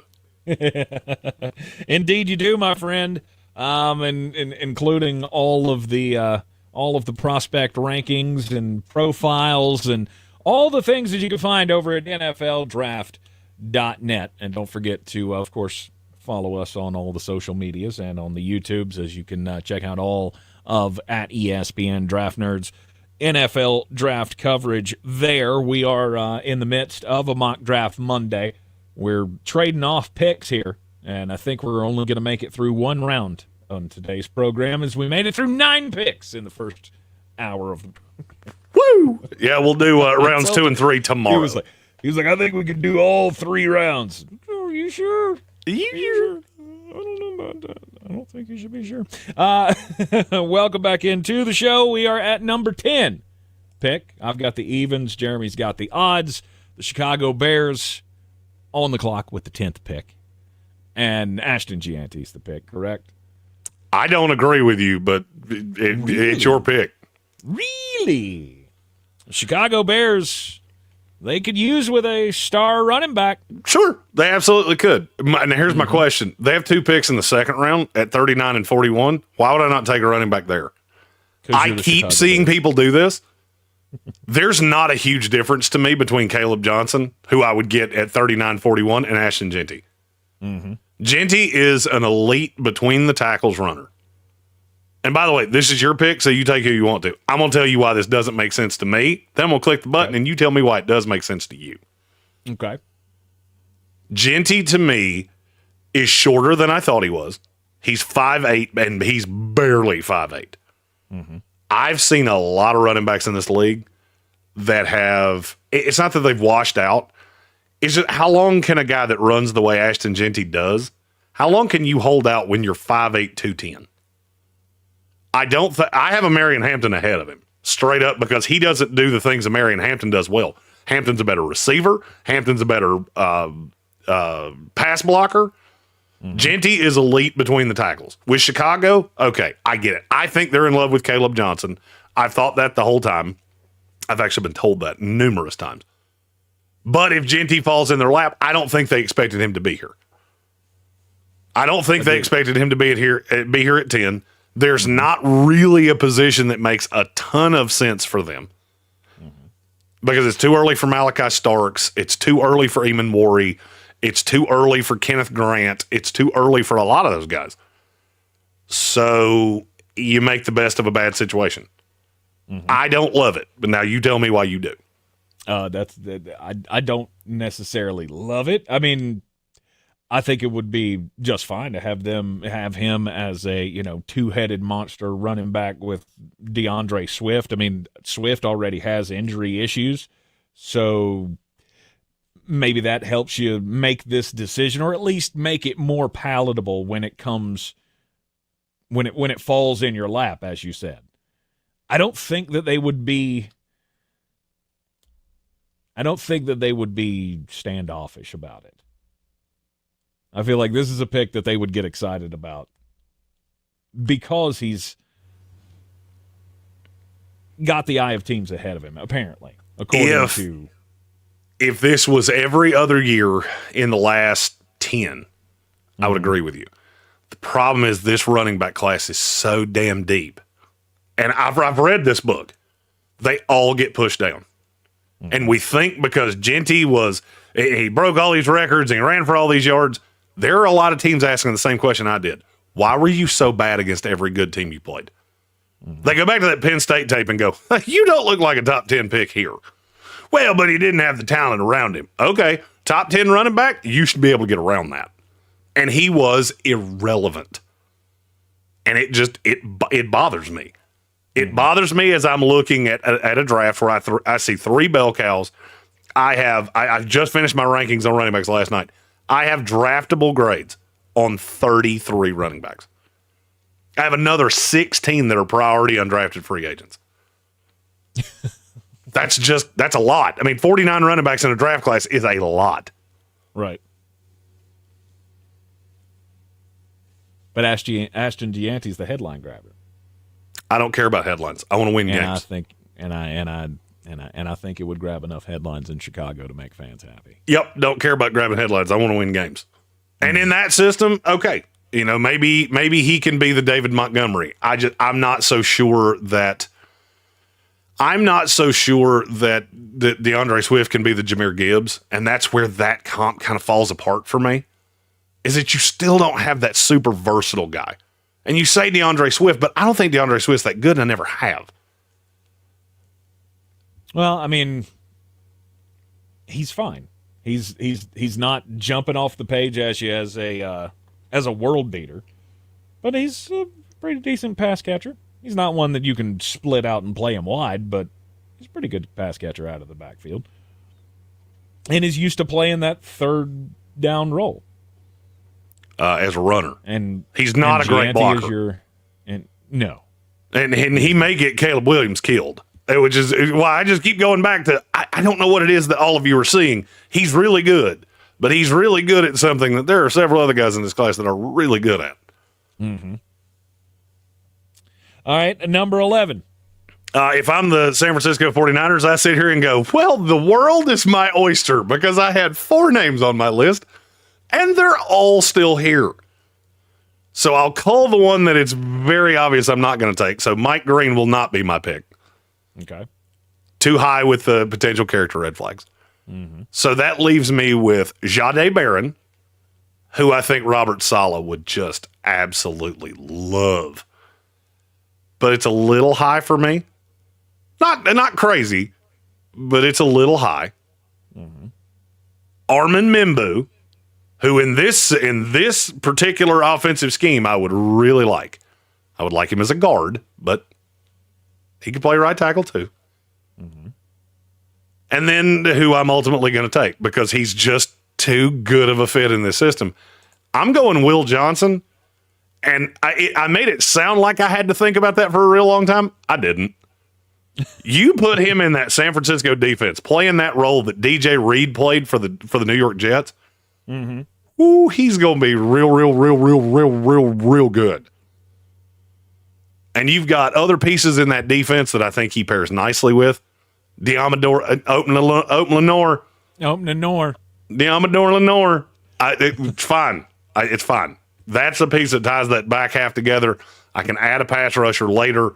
There are more pass rushers. We get into kind of an ugly spot at corner that San Francisco falls into. Look, Will Johnson's got a lot of prospect fatigue. We've talked about him so long, people are tired of talking about him, so now all they do is nitpick him. He's still an elite prospect. This reminds me of when we had Sauce Gardner and Derek Stingley Jr. in the same draft, and we had talked about Derek Stingley for so long that Sauce was the new shiny toy, and he was taller, and the tape on Stingley hadn't been great, but you knew he was still really talented. Do you think Houston regrets taking him over Sauce Gardner? Because I don't. No, I don't think so. I don't think they do. I think they're fine. Well, in this scenario, Derek Stingley falls to 11, and San Francisco gets him, and I think they would be overjoyed with Will Johnson. All right, Will Johnson at 11 for the San Francisco 49ers. The Dallas Cowboys are up at 12. And the Dallas Cowboys, which offensive lineman do they take? If you're thinking offensive lineman, it's not hard to figure out. Kelvin Banks? No. You're not taking Banks. And this is, I'm getting into that, we got to be realistic of everybody else is losing their mind about Armin Mimbo. So there are people that think that Banks is a guard exclusively. I'm not one of them, but Mimbo's going ahead of Kelvin Banks. Mm-hmm. And he fits Dallas really well. Because if you look back at who they've drafted over the years, Tyler Smith, they're very similar prospects to me. And Tyler Smith's been a hit for Dallas. If you liked Tyler Smith, you should like Mimbo. Yep. And I was in like with Smith. I'm in like with Mimbo. I don't like him at 5. I don't like him at 7. 12, we're getting okay. I'm still not jumping up and down, but the fit in this scheme, I'm good. Yep. At some point, you have to follow the path here of how are we going to get the most out of all of our expensive pieces. And you have to maintain that offensive line. With Zach Martin gone, you have a giant gaping hole now in that offensive line. And this is your best chance to reset the clocks. Right, you had Tyron Smith and Zach Martin and you know all those guys that were together for all of those years. Now you're trying to recreate that with Smith and Guyton and like at some point we have to rebuild that offensive line. Well, I mean, look, and the Guyton, what you just said about Tyler Guyton, there's something to think about with what you just said. Tyler Guyton was in a good offensive line class, and he was the one that fell to them. Mm-hmm. They took who they had to take, not necessarily who they were in love with, because that line needed work. This is a time, the only one gone is Will Campbell. And they've mentally known Will Campbell wasn't getting to them for 3 months. Right. This is who did they fall in love with, and just reading the tea leaves of what that scouting department has seen over the years, Armin Mimbo strikes me as the one that they would jump up and down about. And Armin Mimbo at 12. And the Miami Dolphins on the clock at 13. And Miami just sits here and goes, "Oh, shucksy doodles! That was what we wanted to do, and you did it in front of us." Miami's an interesting team to me because they're in a position where there are a lot of guys that I think feel a need for them, but I don't know which one they're going to love. I think they would be sad that Mimbo wasn't on the board. I also think I would be remiss if I didn't point out, you realize you have a huge problem at tackle if you have no Teron Armstead. And before you give me Patrick Paul and Austin Jackson, you do realize that I've seen them play before, right? I always love this thing that fans do, is that a guy plays 200 snaps and he's terrible. Just god-awful. I'm talking about Patrick Paul here. And somehow in an offseason, they're going to turn into Trent Williams. I don't know why that happens. I don't know why fans do that, but it's like the dumbest thing that I see fans do every single year. And then you defend Austin Jackson. You get he's not good at football, right? Like, we've got many years of tape on him to say, he's a replacement level player. Mm-hmm. So I would definitely be thinking along the lines of Kelvin Banks. I think Kelvin Banks is the one that I would probably take. I'm not so sure that's what they would do. I believe they would fall in love with Jahdae Barron because they need that move piece in that defense. Mm-hmm. And I think he's the guy that can do that. The more I've watched Jahdae on the outside, the more I like him on the outside. I don't love him on the outside. I love him as a bulldog in that Brian Branch role where he plays in the slot. He can play safety because he's done all of this. He came to Texas as an outside corner because he played it in high school. They used him as a safety the first 2 years. Then they moved him to the slot. He was one of the best corners in America. And they just went, hey, you were good at that. Let's just kick you outside. And he won the Thorpe Award on the outside. Mm-hmm. So I'm going to take Jahdae Barron here. I would probably take Kelvin Banks. But I think Miami would go Jahdae Barron. All right, that brings us to the 14th pick. We have a couple super chats we need to get to before we. So I need to tell everybody this. I can only, when we're doing things like this where we've got the PFF board up on there, I can only see your super chats when I click the draft button because the screen blinks for a second. So it's not that I'm ignoring you. I just can't see them the way that I usually do. I have 2 screens. I need like 5. All right, super chat time. Here comes the money. Here we go. Money talk. Here comes the money. Oh, Sir Jimothy, he's got a special kind of palate. Exquisite tastes, if you will. Sir Jimothy says trade proposal: Jerry Jones and a 2nd-round pick for Gail Benson. You can't have her, okay? You cannot have her, Sir Jimothy, no matter how much you want it to. Here comes the money. Here we go. Money talk. Here comes the money. Money. And then one from Soaring Eagle says, Peter O'Reilly said that the NFL is exploring a game in the UAE. That's going to be great. You might as well go to Damascus while you're at it. I'm not thrilled. I'm not thrilled with the whole traveling circus thing. Just I feel like it's continuing to go too far. Look, regular season games have such it's such a tight traveling band that goes to these games. I'm fine. If I'm going to be angry about travel anywhere, I'm going to keep asking, can I talk to the person that decided having the draft in Green Bay was a good idea? Because I want to warm up my slapping hand and I want it to meet your face because this has not been fun for any of us. He's not happy. He's not happy about going to the small market. It's not the small market. It's all right. So the draft has a lot of people like us that we are independent, so we don't go to media block hotels. We don't do things like that. We have to sleep somewhere. Where did you think we were going to sleep? Because I can't figure that out.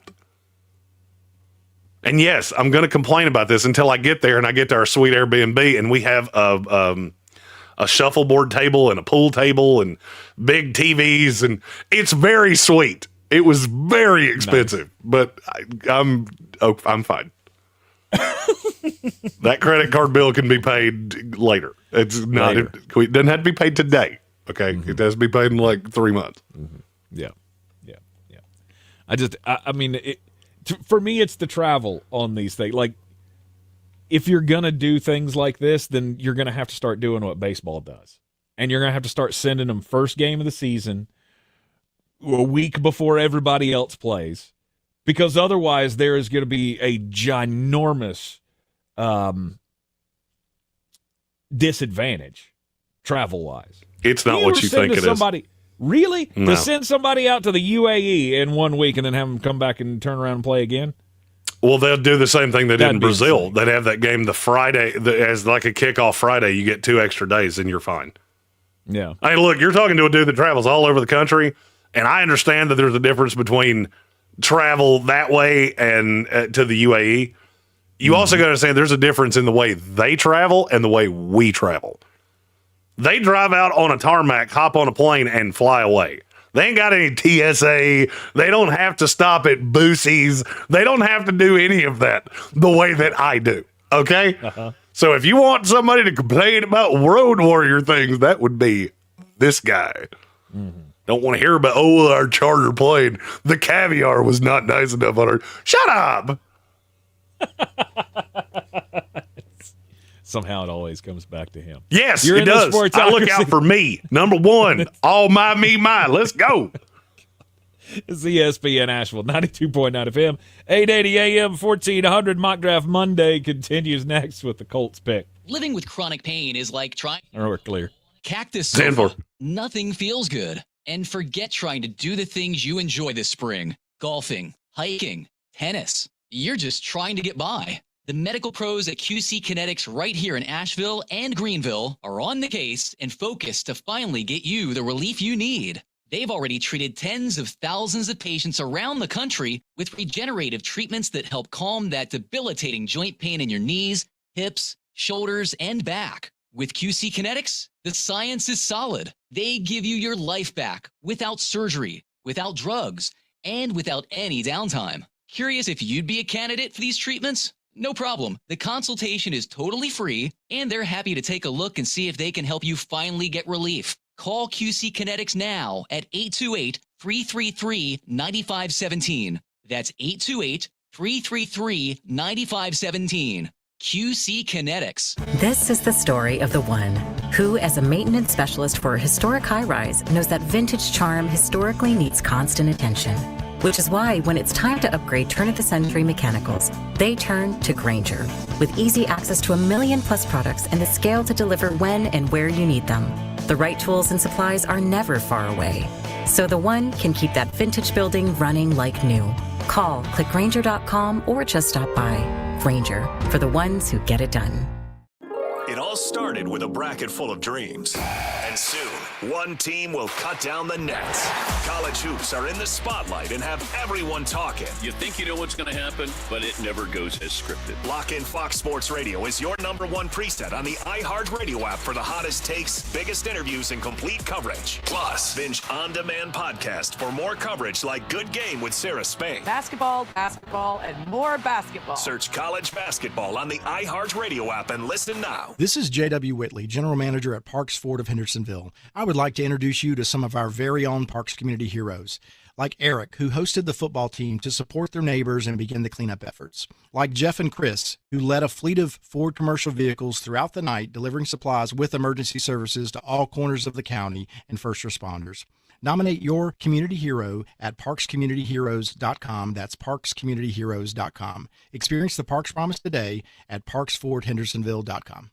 Looking to buy or sell in Western North Carolina? At Clarissa Sells WNC, we're proud to be the #1 real estate team in Buncombe County, selling over 100 homes in 2024. We represent both buyers and sellers, and with a personalized approach to meet your needs. At Clarissa Sells WNC, real estate isn't about properties, it's about people. Call me today, Clarissa Marshall, at 828-774-6343. When it comes to real estate, we're here for what matters most, you. Bear Smokehouse Barbecue in Asheville has two things that all Sportsocracy fans crave: bold flavors and big portions. Oh, yeah. And they've got the balls. Bear's famous bear balls are packed with mac and cheese, pulled pork, cornbread, and deep fried and then topped with bacon and cheese sauce. This is the place to be. Live music on Saturdays and the first Sunday of every month. They partner with the Guitar Bar to host Mr. Jimmy's Barbecue Blues. Bear Smokehouse Barbecue in downtown Asheville and South Asheville.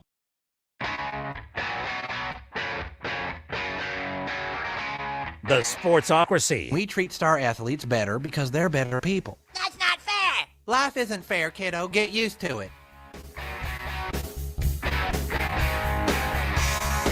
We are back in the Sportsocracy on ESPN Asheville. It is a mock draft Monday. The NFL draft quickly approaches. We are just a little over 3 weeks away from the trip to Green Bay, Wisconsin. Jeremy very upset at the limited accommodations that are available. I figured it out. It was just this too shall pass. It took a lot of brain batteries, and I just want that to be done. We are at number 14 in the first round. The Indianapolis Colts on the clock here, and with Tyler Warren gone, you got to go with the next tight end on the block. I'm so proud of you, Colston Loveland. That's correct. You get a national champion from the University of Michigan, and a hell of a tight end as well. Well, I mean, look, the difference between Loveland and Warren is not what everybody wants to make it. Contested catch rate on Loveland is not as high as you would want it to be. He's not the freak athlete that Tyler Warren is. He's a really damn good football player. And I feel like we lose that sometimes because we go through the combine process and we have all these guys that run outrageous 40s and they have crazy verts. But can they play? This is what I keep running into with Armin Mimbu. Okay, he has all these measurables. He's not better than Kelvin Banks. He's not. I mean, I know every NFL team thinks that, but he's not. Colston Loveland, there is a huge drop-off at tight end after him. And I just think he's a day one immediate starter. Would I like to get him 6 spots higher? Sure. But the entire league's figured out the same thing that I have. And you have, obviously. Which is, if you don't take Loveland, you're getting into a lot of projection with Mason Taylor or Elijah Arroyo or Rondé Gadsden I can just keep doing this. Colston Loveland's a day one starter. I don't have to mess with anything else. And that gives you a safety blanket for Anthony Richardson. So, I mean, for me, that's the easiest pick in this draft to figure out because I don't see how Loveland goes in front of him. I don't see how Loveland goes in front of Indianapolis. And I don't see how they let him get by. No. Not a chance in the world. I have seen many a mock draft as well that has Indianapolis trying to trade up to go get Tyler Warren. I've done that. Have you? I have done that. The problem is that they would have to get up so high now. Because I think if I was being really honest, I believe the Jets board is Tyler Warren 1. And so you'd have to get up in front of the Jets, and the only team I can see trading down is the Raiders, and they're not trading down if they have any shot at Travis Hunter. Right. And your Jets are absolutely sold they would not trade out if Tyler Warren were available. No, the Jets would trade out. I'm not sure they would trade out with a team that was going to take the guy they wanted. That might be one of those where you go, all right, cards on the table. Who you coming up here to get? I already know the answer. Yep. Oh, that's going to be a no from me, dog. All right, number 15. It's the Atlanta Falcons. This is another pick you've been dreading. Okay, well, it's a really tough pick because you look at what they need and you look at what they have. I will tell you what I would do, and then I will tell you what I think they're going to do. Okay. For me, this is where James Pierce fits in. He's from Charlotte. Obviously, he played at Georgia, so they've had area scouts on him, or played at Tennessee, so they've had area scouts on him forever. That's where you should go. That's not where I think they're going to go. Where I think they're going to go, and I always get weird when we start talking about players like this, is Jahad Campbell. Okay. Yes, he can play off-ball linebacker. Yes, he's just really getting acclimated to doing that. So there's a lot of raw in him. There's a lot of upside in him. I think he can be a dedicated pass rusher as well. So I think he can play on the outside of a 3-4 in pass rush downs.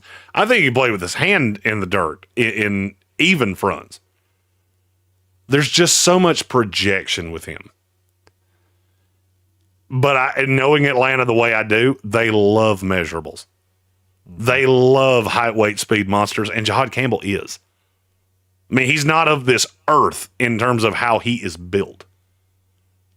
But he's one of those guys that I could easily see 5 years from now, we're going, how did this guy go in the top 15? I mean, he's fine, and he'll get a second contract, but he's not a star. But he does feel a big need for Atlanta. No. And it seems like everybody in the industry is bigger on him than I am. All right, the halfway point of the first round of the draft here. No pressure here, but Red Sea will 100% call you an idiot if you do something he doesn't like. Well, I mean, should I throw it out and let you let you pick? Because, I mean, I don't want to upset him. I mean, I have my eye on some defensive players here, but I just don't know if. I mean, are you going the James Pierce route? Are you going the Shamar Stewart route? Or is it Mike Green?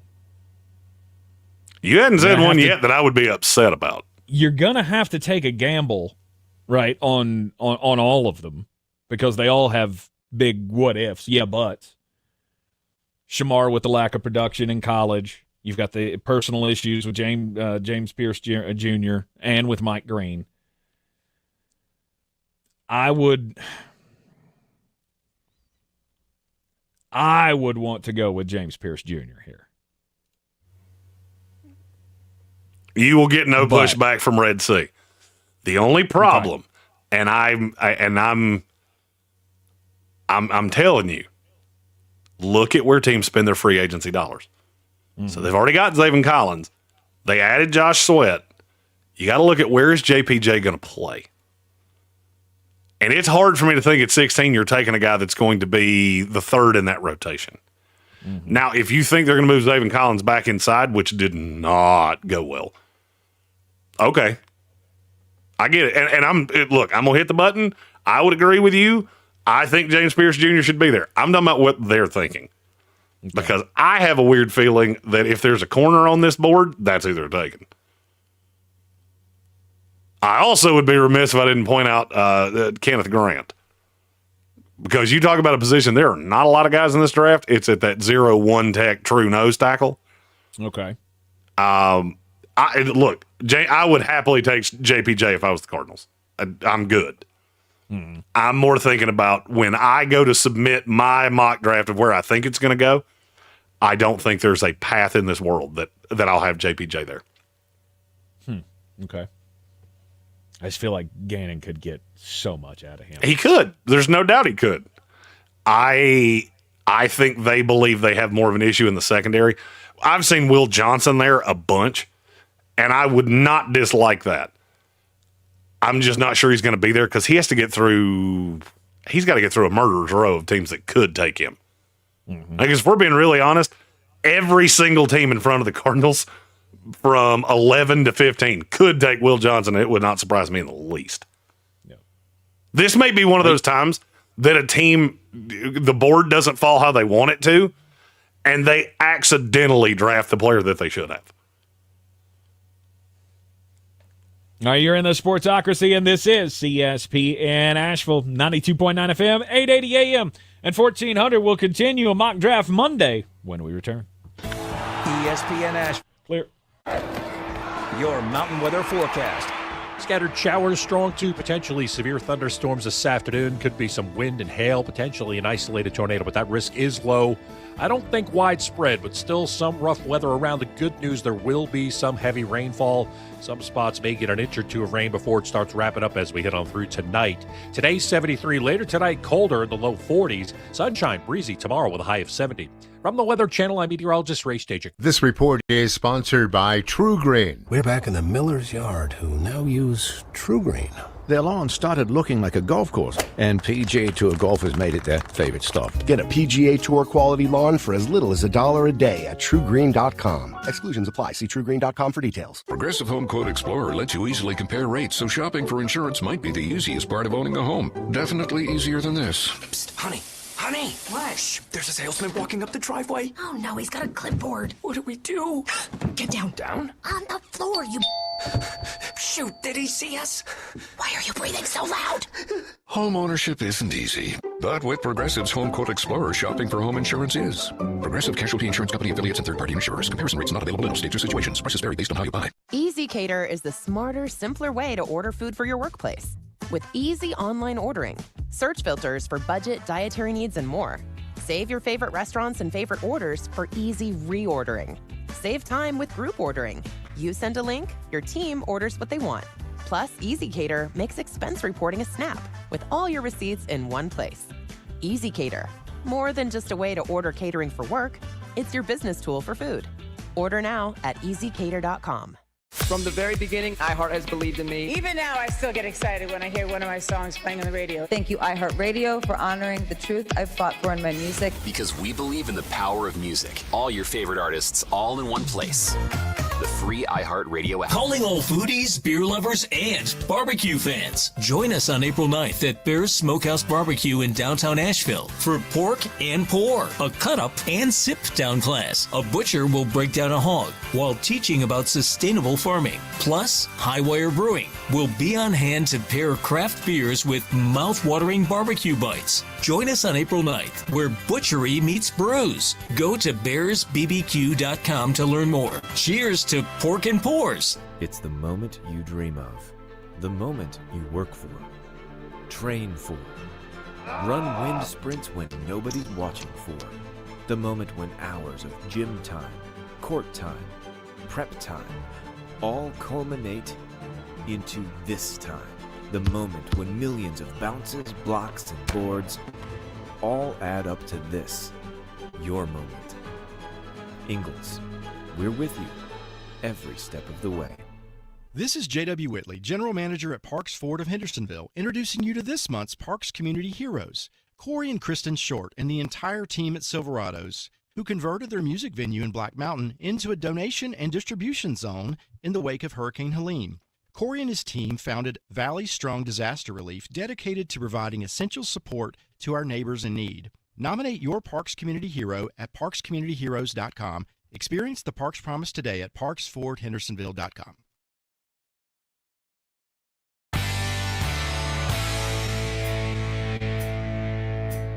The Sportsocracy. We're just dumping a bag of hammers.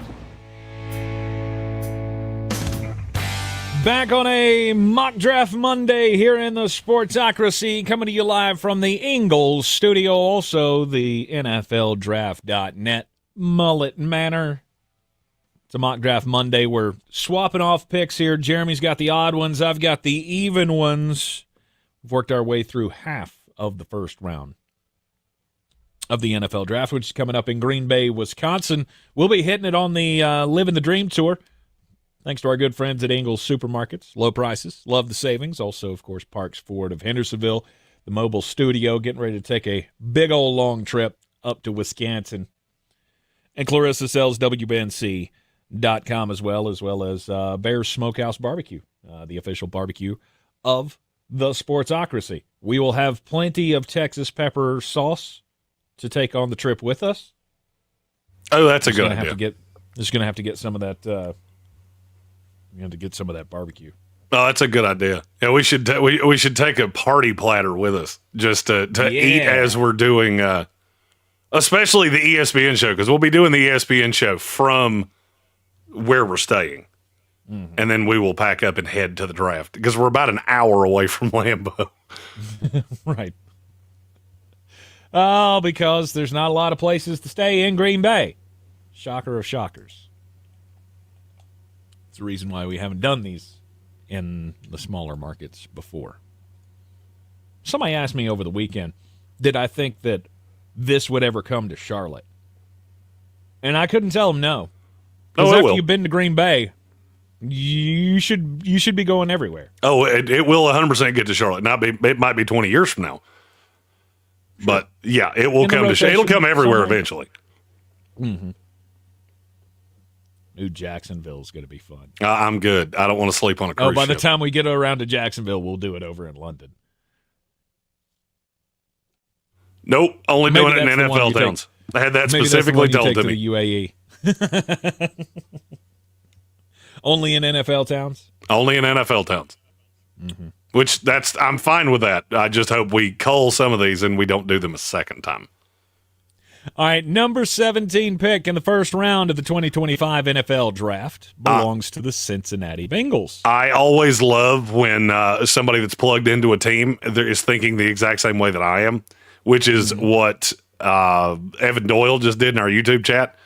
I feel like if James Pierce goes at 16, that's going to be a big signal to the Cincinnati Bengals of we better take the edge rusher now because there's going to be a run that is outrageous, that is going to last through our pick at 49.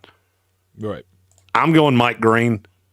Look, I know Cincinnati has not been the Bungles for a long time. This is an administration that has always been willing to take the risk on the character guys. Mike Green's a top 10 player in this draft. He is otherworldly as a pass rusher. And I do believe that's if it fell this way and one of these guys fell in their lap, Mike Green would be the one. He also holds up really well against the run, which is, I can't say that about every guy in this class. I think he's a true 3-down end. And I think he can play in 4-man front. I think he can play in 3-man front, standing up. He's hyper athletic. We saw him at the Senior Bowl, and I think it was after 2 days, he just went, nope, I'm good. Did what I needed to do. Went home. Right. So this thought that he's going to fall out of the first round is a little crazy to me. Mm-hmm.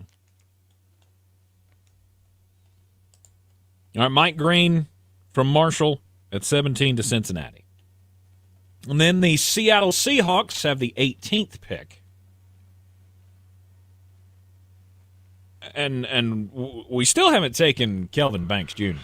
We haven't, and I'll be honest with you, I think he fits really nicely in Seattle. I feel like that's got to happen. I mean, your offensive line is in need. That's a nice way of saying bad. Well, I like to sugarcoat things. The interior of that line is bad. It's not good. But now that's not the reason that I would be locked in on Kelvin Banks. Well, I mean, Kelvin Banks, regardless of, of where you play him, you're going to be able to move somebody inside, right? Well, you would start him inside. And you would not draft him as a guard. You would draft him with the intention of Abram Lucas has had a ton of injury issues. Mm-hmm. And look, I get it. He's been fine when he's been out there, but he's not so good that you can't replace him. So if Kelvin Banks comes in and on the outside, he's just out of this world, then Lucas becomes the swing tackle. Mm-hmm. Now, if Lucas is healthy and everything's hunky-dunky, then you play Kelvin Banks at guard until invariably Lucas gets hurt. Kelvin Banks is just one of those guys that I don't know exactly what position you're going to play. I think he can play on the left side. I think he can play on the right side. And I think he can play guard. And I think he'll be really good at any of it. So I know John Schneider does not like to take an interior offensive lineman in the top 32 picks. I'm not sure he would be taking him as a guard. I think guard would be the fallback. And you look at how they play offensively, he is a perfect schematic fit. Yep. Somebody's going to get a steal in Kelvin Banks. It's just a question of who. At number 19, it's the Tampa Bay Buccaneers. It's your team, so you wax poetic about what you need and want, and then I'll dash your dreams. Well, and then I will dash your dreams. Well, I'd love to have a corner. Well, you're real mad that Jahad Campbell's not on the board because I've been told about 10,000 times you're his drop dead spot. Yeah, I mean he is. He has been on the radar. There's no doubt about it. Another corner, another safety. You know me. I wouldn't hate it if my guy came here. Oh, it's not going to be from me. So Malachi I Starks. agree with you. It's just that's not what I'm going to do. And a guard, maybe. So if you had your druthers, this pick would be who? Malachi Starks. Okay, well, it's not going to be Malachi Starks. Oh, shoot. I would consider Malachi. I just, he's one of those guys that the tape is really good and it stayed really good and there was no real improvement. If anything, there was a little regression, and it's pushing him down the board to a stupid point. But I do look at your need for a guard and the fact that you really like multiple pieces. And I can't stop doing this. I know it's a little bit of a reach, but it's not that much. It's Gray Zabel. Ooh, okay. You're wanting to be a run-first team. Because, look, with Liam Cohen gone, that offense is going to change. Whether you like it or not, this is going to be your fourth year in a row of, it's going to look a little bit different this year. Well, now you figured out we can run the ball with the best of them. Yes. But you're going to need another pulling guard. You're also going to need that multiple piece. And you have one of those in Graham Barton. You just don't have one that can play on the outside. Gray Zabel can play on the outside. Yep. Tampa Bay is one of those teams that, in terms of that article that I'm putting out next week, it's either this week or next week, can't remember which one. You're in such a great spot because every single one of your picks falls where a run should be happening of positions that you need. Mm-hmm. Right here, you get out in front of guard because there's not. You wait till that second round pick because you don't pick till what, 50 something? Yeah. It's 50 something. I can't remember which one. 53. 53. So if you wait that long, you're going to be taking a project. And you're not going to get a player that fits what you do the way that Gray Zabel does. Mm-hmm. Corner, I want to add a corner. The honey hole for that is in about a round. So I don't have to do that now. Safety, I don't think it's as big of a need as you think it is. And I don't think it's as big of a need as Todd Bowles thinks it is. I don't think I said that appropriately, but I think you know what I meant. Yeah, I can't. I just, you know me, I can't get away from thinking of Antoine Winfield Jr. and Malachi Starks. Okay, we don't have to do safety anymore. No, play you this wouldn't. game with Jordan Whitehead anymore. But the problem is that you like Jordan Whitehead. The problem is that you do like doing those things. And Malachi Starks just doesn't really fit into he fits into the kind of safety I would think you would need. He doesn't seem to fit into what Todd Bowles thinks you need. Which, unfortunately for you, he's the one pulling the strings here. Say shocker of shockers. We don't see eye to eye again. Oh, me and Todd Bowles disagree on something. Todd Bowles and I could disagree on what day it was. Mm-hmm. But I think you would be really happy with Gray Zabel at 19. Yep. All right, and I would be. Absolutely. And the Houston Texans would be actively ready to set a building on fire in Tampa Bay. Like, oh, shoot, that was what we were going to do. At number 20, it's the Denver Broncos. And Omari and Hampton, we're replacing the running back. You're not going to get him pushed back out of me. That's about the best case scenario, I think, for Denver at this point, because, as Jeremy has said before, he's his number one running back on the board. Yep. Now, I'm not going that spicy. I think it's close. I don't think that Ashton Gianti is head and shoulders above Omarion Hampton by any stretch. I like Omarion. Replacing, well, I mean, I won't even say replacing, because at that point you haven't had a running back in a while. No, Javonte Williams got killed by injuries. Right. And you look, took Omarion Javonte Williams, and it didn't go the way you wanted it to. Well, the pushback that you're going to get from Bronco fans is that Omarion Hampton's going to remind them of Javonte Williams because he went to the same school, that they're built kind of the same way, they play a lot of the same way. The thing you got to remember is Javonte Williams was really good until that knee injury. Then the knee happened, and he didn't have the pop. Now, you've got Audric Estime. I feel like you need a head of the snake, and I'm good with Marion Hampton. That is not who I would probably have taken here. Okay. But I'm fine with it. I actually think that would probably be better than what I would do, because Sean Payton won't stop saying this Joker nonsense. We need a Joker, which makes me think they're going to take Luther Burden. and go, well, he's just so good with the ball in his hand. Yeah, but you have to get the ball in his hands. And that is not going to be as easy to do as you think it will be. Mm-hmm. They would love to have Tyler Warren, but that's not in the cards. Not in the cards. I'm good with Marion Hampton. At number 21, it's the Pittsburgh Steelers. I mean, you know what I want to do. It's not what I'm going to do, but it's what I want to do. You want to take a quarterback, Jackson Dart. They don't love Jackson Dart. They think Jackson Dart is like Kenny Pickett 2.0, and they would be picking him in, I think they took Pickett at 20. This is at 21. I think they're more locked in on Jalen Milroe. And I know that is not what Steeler fans want to hear, but they have been all over him in this process. You know what else Steeler fans didn't want to hear?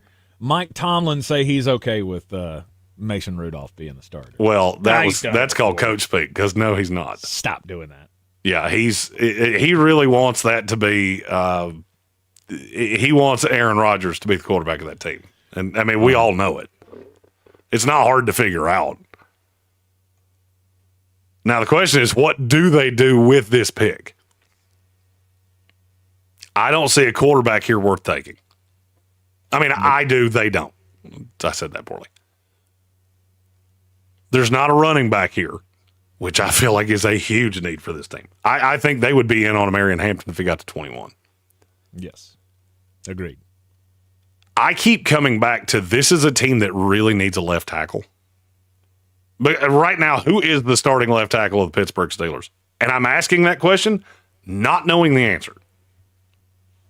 Broderick Jones, right? He was on the right side last year. So there is a possibility they would slide him over to the other side. I'm trying to remember who the other tackle on this team even is. Fatano? Troy Fautano. I still think he's a guard. I still think he's a guard. Yeah. I mean, do you disagree with that? I don't know. I mean, I don't know what makes him a guard. I liked him as a pull guard coming out. All right, so PFF has Broderick Jones on the left side, Fautano on the right, McCormick and Suamalo on the inside, Zach Frazier at center. Yes. I would like that better if Fautano was on the inside and you drafted a tackle, but I can very much see what they're doing. Mm-hmm. And you're going to try it with the guys that you've drafted highly.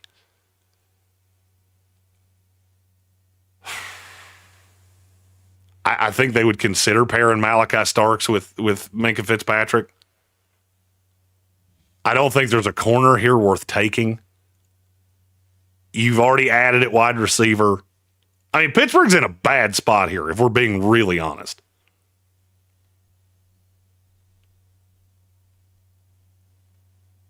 Kenneth Grant. That's the name I've been waiting for you to say. Kenneth Grant seems like he could be successful in that Pittsburgh Steeler front. Because I think Keanu Benton actually belongs on the outside, and they need a true nose. So I'm gonna take Kenneth Grant here. Okay. And just to be clear, I don't love it. I do not love it. Just because you don't think he's built for to be the true nose? He's built to be a true nose. He doesn't play like a true nose. You're going to have to coach him up because he plays like a 3-tech. He just so happens to be the world's largest 3-tech because he's 340 pounds. Mm-hmm. But that's how he plays. He doesn't play like a true nose. You see, if you're watching on YouTube, you can see it in Trevor Sikkema's write-up about him. He's not always in attack mode. There are sometimes he's so unbelievably passive that it's hard for me to wrap my brain around. But if anybody can get it out of him, it's Pittsburgh. No. And I like taking him to develop him into a nose way better than I like pandering into the fact that he plays like a 3-tech. So I'm going to go Kenneth Grant here because I don't have a better option. If I thought in any way that they like Jackson Dart, that's who I'd take here. But I don't. But you don't. All right, fair enough. That brings us to the 21st pick. Or no, the 22nd pick. Excuse me. San Diego Superchargers. The Los Angeles Chargers. Sitting on the clock here. Wow. What could they need? running up on the break here, so we'll take a quick break here in the Sportsocracy on ESPN Asheville, 92.9 FM, 880 AM, and 1400, the first round of a mock draft Monday here in the Sportsocracy with at ESPN draft nerd Jeremy Green. Don't forget to check out all the latest draft news, views, and such from Jeremy at NFLdraft.net. We'll be right back. ESPN. And we're clear. Your mountain weather forecast. Scattered showers, strong to potentially severe thunderstorms this afternoon. Could be some wind and hail, potentially an isolated tornado, but that risk is low. I don't think widespread, but still some rough weather around. The good news, there will be some heavy rainfall. Some spots may get an inch or two of rain before it starts wrapping up as we head on through tonight. Today's 73, later tonight colder in the low 40s. Sunshine, breezy tomorrow with a high of 70. From the Weather Channel, I'm meteorologist Ray Stajic. This report is sponsored by Dairy Queen. When you hear that a small Blizzard treat is just 85 cents in the DQ app, you might just feel like you're dreaming. You're not. Hurry to DQ and get your small Blizzard treat for just 85 cents with a $1 purchase when you sign up for DQ Rewards. Participation may vary. Terms apply. Tractor Supply knows that a winning season takes practice, teamwork, and a can-do attitude. Thankfully, when you have a neighbor like Tractor Supply, teamwork comes easy. Whether you're caring for pets, chickens, or a few acres, our team members will help you succeed. Season after season. Tractor Supply. For life out here. This is a Medical Minute, brought to you by Haywood Regional Medical Center. Did you know that colorectal cancer is one of the most preventable cancers when caught early? March is Colorectal Cancer Awareness Month. Every year, thousands of lives are saved through early detection. Haywood Regional Medical Center wants you to know that screening can catch it early, even before symptoms appear. If you're 45 or older, it's time to talk to your doctor about getting screened. A colonoscopy isn't just for people with symptoms. It's a proactive step to protect your health. And at Haywood Regional Medical Center, our experts are here to guide you through every step of the way. Screening is a lot easier than you'd think, and it could save your life. Don't wait. Take control of your health today. Visit myhaywoodregional.com to learn more and to schedule your screening. That's myhaywoodregional.com, because your health is worth it. This Medical Minute brought to you by Haywood Regional Medical Center. This is a story of the one. As a maintenance specialist for university housing, he knows college students can major in wear and tear. Plus, housing so many students doesn't leave a lot of room to house all the supplies he needs. That's where Grainger comes in. With over 1 million industrial-grade products and fast, dependable delivery, Grainger carries the quality products he needs so he doesn't have to. From a new door hinge to a whole new faucet. Call, click Grainger.com, or just stop by. Grainger, for the ones who get it done. ESPN Asheville, broadcasting from the Ingalls studio at Radio Ranch. Log on to ESPNAVL.com and make us your #1 preset on the iHeartRadio app. ESPN Asheville, #1 for sports coverage in the mountains. Everything that you'd ever seen with Miranda Lambert on it, I have my finger on the pulse of what it is. Idlewind, I've seen every article of clothing. I've spent hours and hours sending inspirations. I've sent clothes that I love and fabrics, and I'm involved in every single garment that you see. It's important to me that it is an extension of my music, and it's an extension of who I am. I always want it to stay as honest as my music. Idlewind at Boot Barn. Buying or selling a home doesn't have to be stressful. Let me, Clarissa Marshall with eXp Realty, your local real estate expert, guide you every step of the way. Whether you're searching for your dream home, looking to sell quickly, or exploring investment opportunities, I've got the experience and the tools to get you the best deal possible. Call me, Clarissa Marshall with eXp Realty at 828-774-6343. Let's make your real estate dreams a reality. I'm your trusted realtor. I'm making moves and making dreams come true. It's the moment you dream of, the moment you work for, train for, run wind sprints when nobody's watching for, the moment when hours of gym time, court time, prep time, all culminate into this time, the moment when millions of bounces, blocks, and boards all add up to this, your moment. Ingalls, we're with you every step of the way. Mountain Graphics and Showtime Sports have teamed up under a new local owner to serve our community with the finest custom apparel and unique branded items at the best price. Mountain Graphics and Showtime Sports can customize whatever you, your team, or your local group may need with high-quality screen printing, embroidery, and laser engraving. Visit mtngraphicsavl.com or showtimesportsavl.com. That's mtngraphicsavl.com or showtimesportsavl.com for your local one-stop custom apparel shops. In the aftermath of Hurricane Helene, we found out a lot of things about our community. We saw neighbors helping neighbors, and we learned in desperate times one of the best things to have around is a redneck with a chainsaw. Not just a chainsaw, boy, just country boys in general. When you live in these mountains, you figure it out. Like, you make stuff happen. After answering the calls for help that they heard on the radio, the Chainsaw Brothers are still here, making it happen the right way. Fair, insured, and local. Need tree help? Call the Chainsaw Brothers. 316-1013. 316-1013. This is J.W. Whitley, General Manager at Parks Ford of Hendersonville. I would like to introduce you to some of... All right, last spot before the ID. Trent and Doug, whose first instinct was to fill their trucks with supplies and drive to the areas that were hardest hit in those first hours. Like Spencer, who helped build a bridge out of debris to rescue 7 families after the road was washed away. Nominate your Parks Community Hero today at parkscommunityheroes.com. That's parkscommunityheroes.com. Experience the Parks Promise today at parksfordhendersonville.com. From the Ingalls Studio, WPEK Fairview, WMXF Waynesville, W225CJ Candler, the #1 preset in your car, and the new and improved iHeartRadio app. Free never sounded so good. Live from the Ingalls Studio. I can't wait to play with myself every day. The Sportsocracy. Damn the devil to hell! Let the big dog see!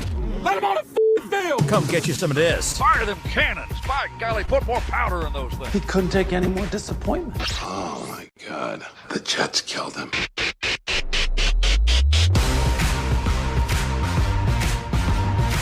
It is ESPN Asheville. The Sportsocracy is live here in the Ingalls studio and from the NFLDraft.net Mullet Manor on a mock draft Monday. ESPN Asheville heard everywhere you go on the iHeartRadio app, seen everywhere on YouTube. Just go to thesportsocracy.com, click that live video link, subscribe to the channel, and that way you can join us in the chat for this mock draft Monday. We are it's the best kind of Monday. It's a mock draft Monday. It is the best kind of Monday. Just a few short weeks away from the 2025 NFL Draft up in Green Bay, Wisconsin. The Living the Dream Tour will be hitting the road with the Parks Ford of Hendersonville mobile studio. Of course, Ingalls Supermarkets, low prices. Love the savings. Clarissa sells WBNC.com and our good friends over at Bear's Smokehouse Barbecue, supporting the Living the Dream Tour. We are working our way through the first round of the 2025 NFL Draft. We're up to pick number 22. Jeremy and I have been trading off selections. He started at 1. I have all the even picks. And so far, we've done pretty well. I don't think we've, other than me trying to, not take Cam Ward at 2, because that should not happen. No, that's the only time you had to be overruled. He shouldn't be drafted that high, and I would revolt. And yet, he will be. And yet he will be, because, well, Cleveland's stupid. And that's what they do. The number 22 pick belongs to the Los Angeles Chargers. And Jeremy, after thinking about it, and there's no running back here, which would have been my first thought. That's okay. I mean, I know they have 55 too. They can add a running back at 55. Right. They drafted. They also signed Najee Harris, so running back's not that huge. It's not a huge need, but I mean, if Omari and Hampton were here, they would jump at the chance, would they not? I don't think so. No. Really? Signing Najee Harris, I go back to what I keep saying. Look where teams spend their free agency dollars, and that will tell you a lot. Mm-hmm. But the Chargers want to run that run-heavy scheme. Mm-hmm. And they got a running back that never breaks, ever. Yeah. It's almost like when your buddy dates your buddy dates the stripper, and then she breaks his heart, and the next thing you know, he goes to the librarian because she's safe, and she cooks me dinner every night, and it's wonderful. We just sit at home and watch Little House on the Prairie. Yeah, you're not going to be happy with that for long, but I get it. That's where you've gone now, and that's what you're doing. So have fun with that. Yeah. Najee Harris is going to run 364 times next year. The problem I have with having the running back that never breaks means that you just have the running back who hasn't broken yet. Because at some point, I feel like they all pretty much suffer some kind of an injury. And, yeah, I'm not worried about running back. So all right, so where are you going from there? Defensive line. Which one? Shamar Stewart. That's the right. Look at Tanker.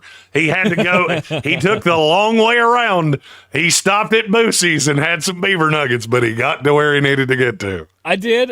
Look, one of my biggest complaints about the Chargers has been, I don't feel like they have enough weapons. They've got Ladd, and Ladd's great. I love Ladd McConkey, obviously. I would like a running back here, but I got to do something with that defense. Right now, they have Khalil Mack for a year. Mm-hmm. They have Tuli Tuipulotu that I really like, and I think will be an apt replacement to Bosa. Mm-hmm. The problem is their front three is bad. They need somebody that can go hand in the dirt, and I love Shamar Stewart as a 5-tech. Yes. Love it.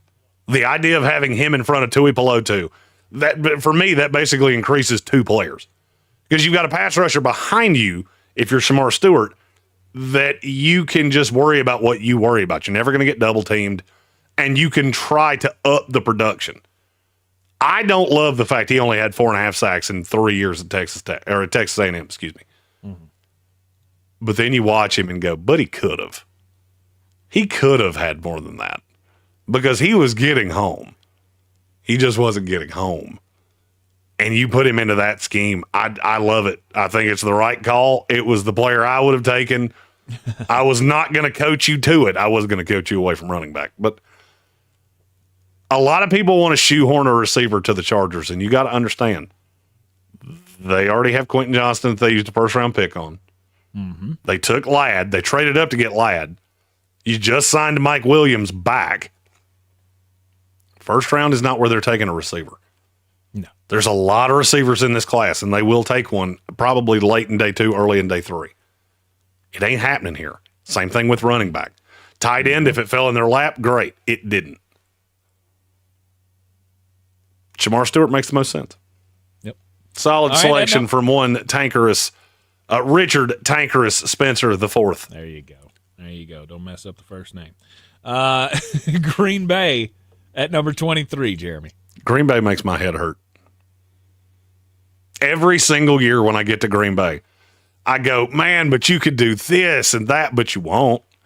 But you won't, because I know where you spend your capital. You spend it on edge rushers, you spend it on defensive linemen, you spend it on offensive linemen.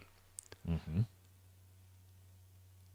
I feel like if Jair Alexander's not going to be there, they need a corner. Bad. I also don't know which one I'm supposed to take here. Maxwell Harrison at 23, I will literally defecate on myself on Radio Row if somebody takes him at 23. I thought I was spicy because I had him in the second round because I knew he was going to run really fast. I didn't know he was going to run as fast as he did. I thought that was spicy because the tape is 3rd or 4th round tape all day. Specifically last year. He's better the year before. I considered Trey Amos here, but that doesn't really feel like a fit. And then you look at Green Bay, they just haven't done that in large part. So this is partially what I would do. It's partially taking who they are as a team. I'm going Josh Simmons. Okay. I feel like you have to protect Jordan Love. The weapons are the weapons. Look, you swung and missed on DK Metcalf. You want to have a number one. I don't think there's number one left. Because I told you if Ted McMillan runs sub 4.6, he's going to be my one again. And he is. And Matthew Golden slots back into about right here somewhere. But, I mean, even Matthew Golden just feels like, okay, now we have 6. Now we have 6. We still have a number one receiver. We just have 6 dudes. But I look at the way the line is set up now. I have never been a big proponent of Rasheed Walker. I thought he was a decent depth piece, but now you're treating him as a franchise. No, he's not a franchise left tackle. Josh Simmons is. Josh Simmons is. You can move Rasheed Walker back to the swing spot. You got Jordan Morgan last year. You added Aaron Banks in free agency, and Elgton Jenkins, I believe, is going to play center. So now I'm looking at your line as that's a positive. Now you have a really good offensive line, because had Josh Simmons not gotten hurt, he would have gone in the top 12. But he did. And now the medical is a little scary, but he got a clean bill of health at the combine. So right here, I'm going Josh Simmons. All right. Josh Simmons, the tackle out of Ohio State at number 23 to the Green Bay Packers. I want to see if Tank can make me proud again right here, because to me, this would be the most obvious pick in the first round. The Minnesota Vikings coming up at number 24. And it's a team that needs a safety, and I got a safety waiting. Do it. Do it. It's Malachi. There it is. Malachi Starks from Georgia. I had never considered Malachi Starks falling that far until David Smith and I were doing one of these at the combine. After all the workouts that Saturday night, we're doing a mock draft, and he goes, the Minnesota Vikings make the most sense for Malachi Starks. And that got in my brain, and it has earwormed me for about a month now. And now I cannot stop putting Malachi Starks with the Minnesota Vikings. Mm-hmm. It just falls perfectly. Where everybody else has an excuse not to take that position, and it falls right here in their lap. One of their most glaring needs. And you could fill it with the best one in the class. For sure. A guy who is probably, you have him where in your overall, like top 12, top 15? That is a question I was not prepared for you to ask me. I apologize. I'm assuming here that he's got to be about that high on the overall prospect list. So actively, I'm filling out the big board, which we will do a whole show of. This is where each guy goes and where all of those things. I have not looked at the final big board, top 100, in a couple days. Mm-hmm. Malachi is my 13. There you go. It's so funny to look at my rankings versus other people's and go, mine look way different than you.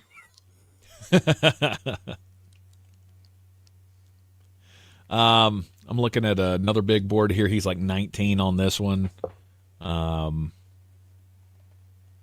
Yeah, I mean this is where he belongs. Where I think I'm different from other evaluators, his grade came down a little bit for me. So basically the way I do grades, I will grade you in summer scouting, mm-hmm. and then I don't grade you again until after the combine, because I don't want the grade to just be constantly fluctuating. Malachi's grade went down for me. Here's the thing. Virtually everyone else's did too. I'm looking at my top 20. That's my top 26. Of all the players in this class that are in my top 26, the only ones whose grade went up between summer scouting and now were Nick Emanwari, Matthew Golden, Armin Mimbu, Donovan Ezeraku, Mason Graham, and Tyler Warren. That's it. Everybody else's went down. Wow. Because they settled. It's not that I like them less. I overvalue a little bit in summer scouting. I think we all do. Because you basically have a watch list. Well, then if you have this really lofty grade, like for me, Starks was a 9.3 coming into summer scouting. Well, a 9.3 would have put him at 5 overall. He's not the fifth best player in this class overall. I had a few that slid in front of him because he regressed. I think other people regressed him too far. They regressed him into that, what for me would be like an 8.5 and 8.6, and I regressed him to an 8.9. Well, at 8.9, he's 13. At 8.6, he would be 25. That's what I think happened. It's not that any of us are actually that much more down on him. He didn't stand out. So when his grade regressed, he got passed by all these people, and people aren't looking at it going, okay, does this make sense? Does it make sense that Shamar Stewart's in front of Malachi Starks? No. No, it doesn't. Does it make sense that Marion Hampton is in front of Malachi Starks? No. Because you got to denigrate the position. So I multiply running back grades by 0.88. It's positional value. Edge rushers get multiplied by 0.12. 0.112, sorry. And that's how I get final grades. Because I do elevate players that play premier positions. Safety's just a flat 1. The grade's the grade. I don't denigrate you because there aren't a ton of safeties. I also don't prop you up because I don't think safety is that valuable of a position. But then I look at Minnesota and how that defense works. You have to have a really high IQ safety in the back of this or it won't work. You have Harrison Smith now, but his body's starting to let him down. So we bring in Malachi Starks. We just slowly transition. And we'll play 3 safeties sometimes.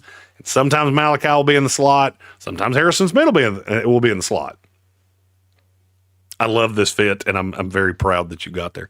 This is like watching it's like a parent as he's watching his kid color in the lines with the right crayon. He knows purple's 4. He knows purple's 4. Yes. He's doing stuff. 4. Let's go. All right, Malachi Starks at 24 to the Minnesota Vikings. How about the Houston Texans at number 25? Well, Houston's that's a little bit of a we got to talk about it for a minute. And we're coming up on a commercial break. So I feel like we should take that commercial break. And then we'll talk about Houston because Houston is the definition of a team going, hey, what happened? We thought that the good times were going to roll here at 25, and nope, they didn't. Did not. They got a lot of questions coming up next right here on ESPN Asheville, 92.9 FM, 880 AM, and 1400. Tractor Supply knows that a winning season clear teamwork and a can-do attitude. Thankfully, when you have a neighbor like Tractor Supply, teamwork comes easy. Whether you're caring for pets, chickens, or a few acres, will help you succeed season after season. Tractor Supply. Thank you. Out here. This is a story of the one. As a maintenance specialist for university housing, he knows college students can major in wear and tear. Oh, yeah. Students doesn't leave a lot of room to house all the supplies he needs. That's where Grainger comes in. With over 1 million industrial-grade products and fast, dependable delivery, Grainger carries the quality products he needs so he doesn't have to. From a new door hinge to a whole new faucet. Call, click Grainger.com, or just stop by. Grainger, for the ones who get it done. Have you ever wondered if your pet is lying to you? Why is my cat not here? And I go in and she's eating my lunch. Or if hypnotism is real? You will use the suggestion to enhance your control. Or what's inside a black hole? Black holes could be a consequence of the way we understand the universe. Well, we have answers for you in the new podcast, Science Stuff. Join me, Jorge Cham, as we answer questions about animals, space, our brains, and our bodies. Listen to Science Stuff on America's #1 podcast network, iHeart. Open your free iHeart Radio app, search Science Stuff, and listen now. This is J.W. Whitley, General Manager at Parks Ford, Hendersonville. I would like to introduce you to some of our very own Parks Community heroes, like Jeff and Chris, who led a fleet of Ford commercial vehicles throughout the night, delivering supplies with emergency services to all corners of the county and first responders. Like Daniel, a veteran who accompanied law enforcement and other veterans to perform search and rescue operations. Nominate your Parks Community Hero today at parkscommunityheroes.com. That's parkscommunityheroes.com. Experience the Parks Promise today at parksfordhendersonville.com. In the aftermath of Hurricane Helene, we found out a lot of things about our community. We saw neighbors helping neighbors, and we learned in desperate times one of the best things to have around is a redneck with a chainsaw. Not just a chainsaw, boy, just country boys in general. When you live in these mountains, you figure it out. Like, you make stuff happen. After answering the calls for help that they heard on the radio, the Chainsaw Brothers are still here, making it happen the right way. Fair, insured, and local. Need tree help? Call the Chainsaw Brothers, 316-1013. 316-1013. Looking to buy or sell in Western North Carolina?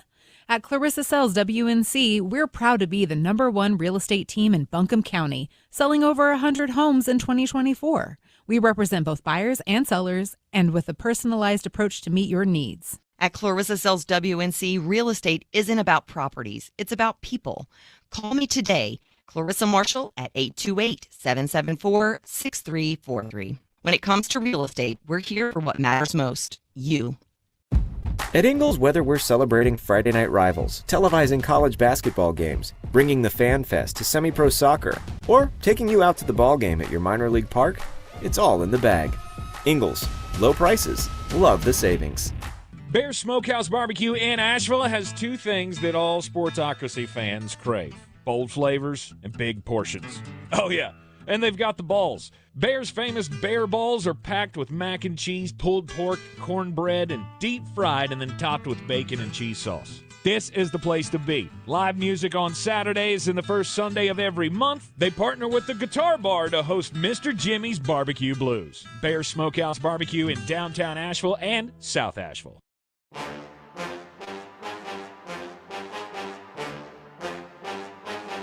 The Sportsocracy. What are you people? On dope? It is ESPN Asheville, and the Sportsocracy is back.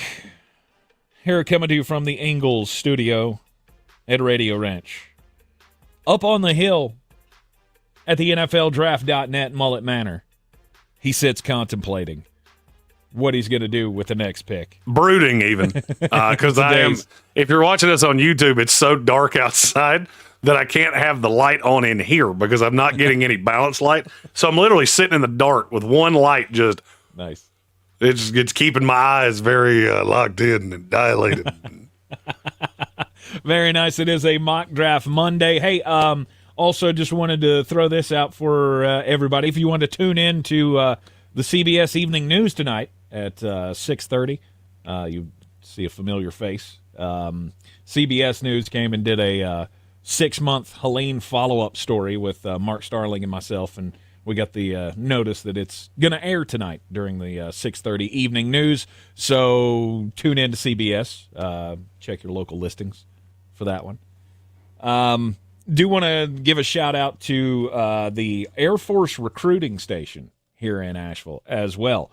Before the show started today, Tech Sergeant Zachary Omi showed up and presented Eddie and Fox and I with a plaque that we accepted on behalf of all of the crew that helped out with the coverage of Hurricane Helene here at iHeartRadio. It's a very, very nice little award that they gave us. It was phenomenal. We'll take a picture, post it up on social media. Eddie may have already posted the picture of us and the Tech Sergeant from earlier this afternoon as well. But want to give a shout out to them. It's always amazing to have people, thank you for doing your job. And it was an absolute honor to be a part of it.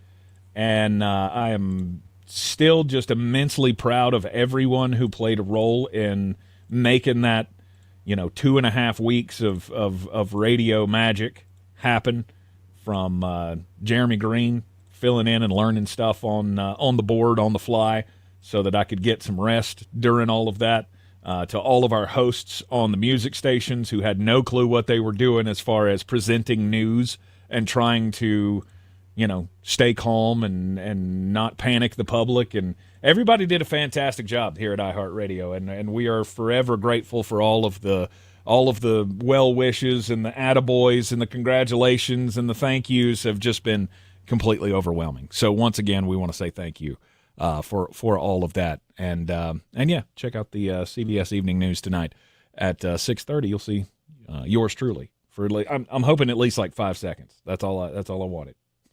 It's about 5 seconds. All right, let's get back into the mock draft Monday here, Jeremy. The number 25 pick belongs to the Houston Texans. What is the plan now? You sounded like at the break everything you wanted is gone. My happiness has been disrupted because there's no Gray Zabel. I do not value Tyler Booker this high, and this is how bad the Texans line is. I've been considering Tyler Booker for 5 solid minutes. Yeah. I just can't bring myself to do it. I can't. I can't overdraft a guy that badly. Okay. No matter how bad I need an offensive lineman.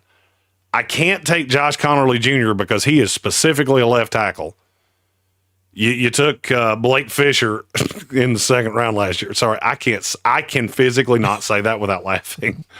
You took a guy I had a seventh round grade on in the second round. That's a thing you did. By the way, you want to know why we talk about the draft so much? Hey, what happened to the Texans last year? Their line fell apart. Go back and watch our draft spectaculars and see how many times I went, you did what now? Come again for Judge Fudge? Because there was a Kenyon Green, a Blake Fisher, and a Juice Scruggs, if I remember correctly, where I went, okay, that is a thing you did. So, now that leads me, but to where do I go? I still feel like this team needs a receiver, and we've only had one go. Now I'm going to tell you what kind of clinched this for me. Yes, they did trade for Christian Kirk. Christian Kirk plays out of the slot. Yes. I'm going to click on the profile card here of the player I'm going to take. Hey, Tank, how many snaps did Matthew Golden play out of the slot last year? 4. 118. How many did he play on the outside? 327. 376. You were close. I think Golden is better as a slot guy moving forward, but for a year with Christian Kirk, I can put him on the outside. I have him and Kirk to take the top off the defense. Nico just kills you across the middle, and then Dalton Schultz does the yeoman's work underneath. That takes some of the pressure off the line because you can't blitz me as hard as you could currently. Because, look, John Mechie's not a very good NFL receiver. I don't know why that's taking people so long to figure out. It wasn't that hard for me to figure out. He's a 4. That's what he is. I'm going to take Matthew Golden here solely because there's not an offensive lineman on the board that I could take with a clear conscience. Wow. Okay. I told you, offensive line gets bad. That's why I took Gray Zabel with your pick. That's just so damn heavy on weapons. And I'm not saying it's a bad pick or anything. I'm just, wow. When you say it's so Nico heavy on Collins. weapons, what do you actually have? Tank Dell's not going to play this year. Oh, okay. Tank Dell's done. Like, may not ever play again. Whoa. So I realized his injury was that bad. That's why they traded for Christian Kirk, because Tank plays out of the slot. So I'm taking Matthew Golden here as, hey, how much better was my offense when I had the over-the-top threat? I don't have that anymore. Look, I like Christian Kirk, but he disappears for extended periods of time. I need a legit home run hitter. That's Matthew Golden. Okay. All right. And then Tank Dell comes back healthy the next year. And then Christian Kirk can go, start a Black herb surfboards. garden or something, like as he should. All right, Matthew Goldman, not Goldman. No, Matthew Goldman is he's a divorce lawyer in Piscataway, New Jersey. Had to be a lawyer? They have to be a lawyer? Don't you make that something it wasn't, you jackal. Don't you make that something it wasn't. Interesting. That's just an interesting Matthew Golden, wide receiver to the Houston Texans at number 25. That brings up the Los Angeles Rams at number 26. And if it falls this way, they're pulling the trigger on Jackson Dart, are they not? You have a chance to get a guy who could be the next franchise quarterback of your team. You're not going to get another chance. You don't have a second-round pick, and he won't last that long. Jackson Dart will come off that board. You're getting no argument out of me. Part of me doesn't want to do it.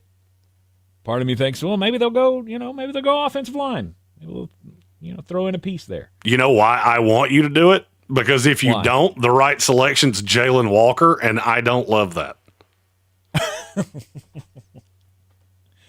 He would. You think does he have their confidence? That was the two names that I had on my screen. Of if Tank doesn't say one of these two, I'm going to have to say that's not what I would have done. Yeah. I mean, I believe you got to go with Jackson Dart. You get no argument out of me. And you think that he is part of the solution, or he is the solution, I guess, not part of the solution, but if he is the solution after Matthew Stafford, you have to put those wheels in motion now. Because Matthew's 38, I believe. Yes. And has actively been talking about retirement for 3 years. So 3 years, precisely. Look, I also love the fit with Jackson Dart with Sean McVay. Mm-hmm. His bust rate with Sean McVay would go from 30% to about 13%. Because he fits that system so well. Mm-hmm. All right, Matthew just turned 37. So, God, he's younger than me. He won't be 38 until next February. God, he's one of the only players in the NFL that looks older than me. That he does. But you have to start the clock on a new quarterback. I don't disagree with you. I actually like that pick a lot. My next one's Baltimore, and Baltimore does not take that long, so I'll just go ahead and knock this one out before we'll do the last five in a dash in the last segment. Okay. What does Baltimore do better than any team in the NFL? Draft's the best player available. They just let a guy fall right in their lap. Yep. Yep, you did it. You done did it again. Because Donovan Ezraku should not be here. And I'm sure you probably thought I was getting ready to say one of those Georgia guys. I'm not, because I'm telling you right now, that is not the kind of player that Baltimore drafts. Ezraku comes in immediately as a really high-end pass rusher. The other two are projects. That's not a, hey, it just fell in our lap. Donovan Ezraku, for me, is 17 overall. Because I've seen him produce. He had 17 sacks last year in the ACC. Mm-hmm. That's pretty good. And I just look at him. You rotate him and Van Noy and Odafe Owa, and that pass rush is pretty evil all of a sudden. And that's the player. I draft Baltimore the same way every time. So the Jets pick pretty early in the second round. Who's the player that they could take that would elicit me to say words I cannot say on the radio really loudly? That would be Donovan Ezraku. Okay. Because I think he's just a dog. All right, you're in the Sportsocracy, and this is ESPN Asheville. Baltimore Ravens just plucking old Ezraku off of the heap here. Yeah, and Detroit, now you get to see what I got to see as a Jet fan for all these years. You're just sitting there going, don't do it, don't do it, don't do it. Let him fall to us. Let him fall to us. It'll be great if he falls to us. Nope. No, he does not. Did not happen. Which way will the Detroit Lions go? We'll find out when we come back here on ESPN Asheville on a mock draft Monday. ESPN Asheville. Clear. Your mountain weather forecast. Scattered showers, strong to potentially severe thunderstorms this afternoon. Could be some wind and hail, potentially an isolated tornado, but that risk is low. I don't think widespread, but still some rough weather around. The good news, there will be some heavy rainfall. Some spots may get an inch or two of rain before it starts wrapping up as we head on through tonight. Today, 73. Later tonight, colder in the low 40s. Sunshine, breezy tomorrow with a high of 70. From the Weather Channel, I'm meteorologist Ray Stajic. This report is sponsored by Discover. Listen, you can skip this ad, or you can double your first year cash back with Discover. Still here? Good choice. Discover automatically matches all the cash back you've earned at the end of your first year. See terms at discover.com/credit card. Oh, could this vintage store be any cuter? Right? And the best part? They accept Discover. Accept Discover? In a little place like this? I don't think so, Jennifer. Oh, yeah, huh? Discover's accepted where I like to shop. Come on, baby, get with the times. Right, so we shouldn't get the parachute pants? These are making a comeback. I think. Discover is accepted at 99% of places that take credit cards nationwide. Based on the February 2024 Nielsen report. I went hands-free. I went hands-free. I went hands-free. I went hands-free with Skechers Slip-ins. Join the millions of people who are celebrating going hands-free with Skechers Slip-ins. Footwear you just step into and they're on. It's crazy how something as simple as a pair of shoes have made my life better. After trying Skechers Slip-ins, I want all my shoes to have this technology. See what everybody can't stop talking about. Go hands-free with Skechers Slip-ins at a Skechers store, Skechers.com, or wherever stylish footwear is sold. From the very beginning, iHeart has believed in me. Even now, I still get excited when I hear one of my songs playing on the radio. Thank you, iHeartRadio, for honoring the truth I've fought for in my music. Because we believe in the power of music. All your favorite artists, all in one place. The free iHeartRadio app. It's the moment you dream of. The moment you work for. Train for. Run wind sprints when nobody's watching for. The moment when hours of gym time, court time, prep time, all culminate into this time. The moment when millions of bounces, blocks, and boards all add up to this. Your moment. Ingalls, we're with you every step of the way. Buying or selling a home doesn't have to be stressful. Let me, Clarissa Marshall with eXp Realty, your local real estate expert, guide you every step of the way. Whether you're searching for your dream home, looking to sell quickly, or exploring investment opportunities, I've got the experience and the tools to get you the best deal possible. Call me, Clarissa Marshall with eXp Realty at 828-774-6343. Let's make your real estate dreams a reality. I'm your trusted realtor. I'm making moves and making dreams come true. This is J.W. Whitley, General Manager at Parks Ford of Hendersonville, introducing you to this month's Parks Community Heroes, Corey and Kristen Short and the entire team at Silverados, who converted their music venue in Black Mountain into a donation and distribution zone in the wake of Hurricane Helene. Corey and his team founded Valley Strong Disaster Relief, dedicated to providing essential support to our neighbors in need. Nominate your Parks Community Hero at parkscommunityheroes.com. Experience the Parks Promise today at parksfordhendersonville.com.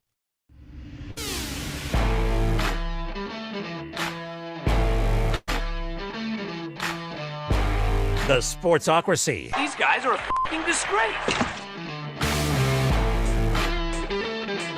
We are in the Sportsocracy, and it is ESPN Asheville coming to you from the Ingalls studio and the NFLDraft.net Mullet Manor on a mock draft Monday, a very gloomy mock draft Monday outside.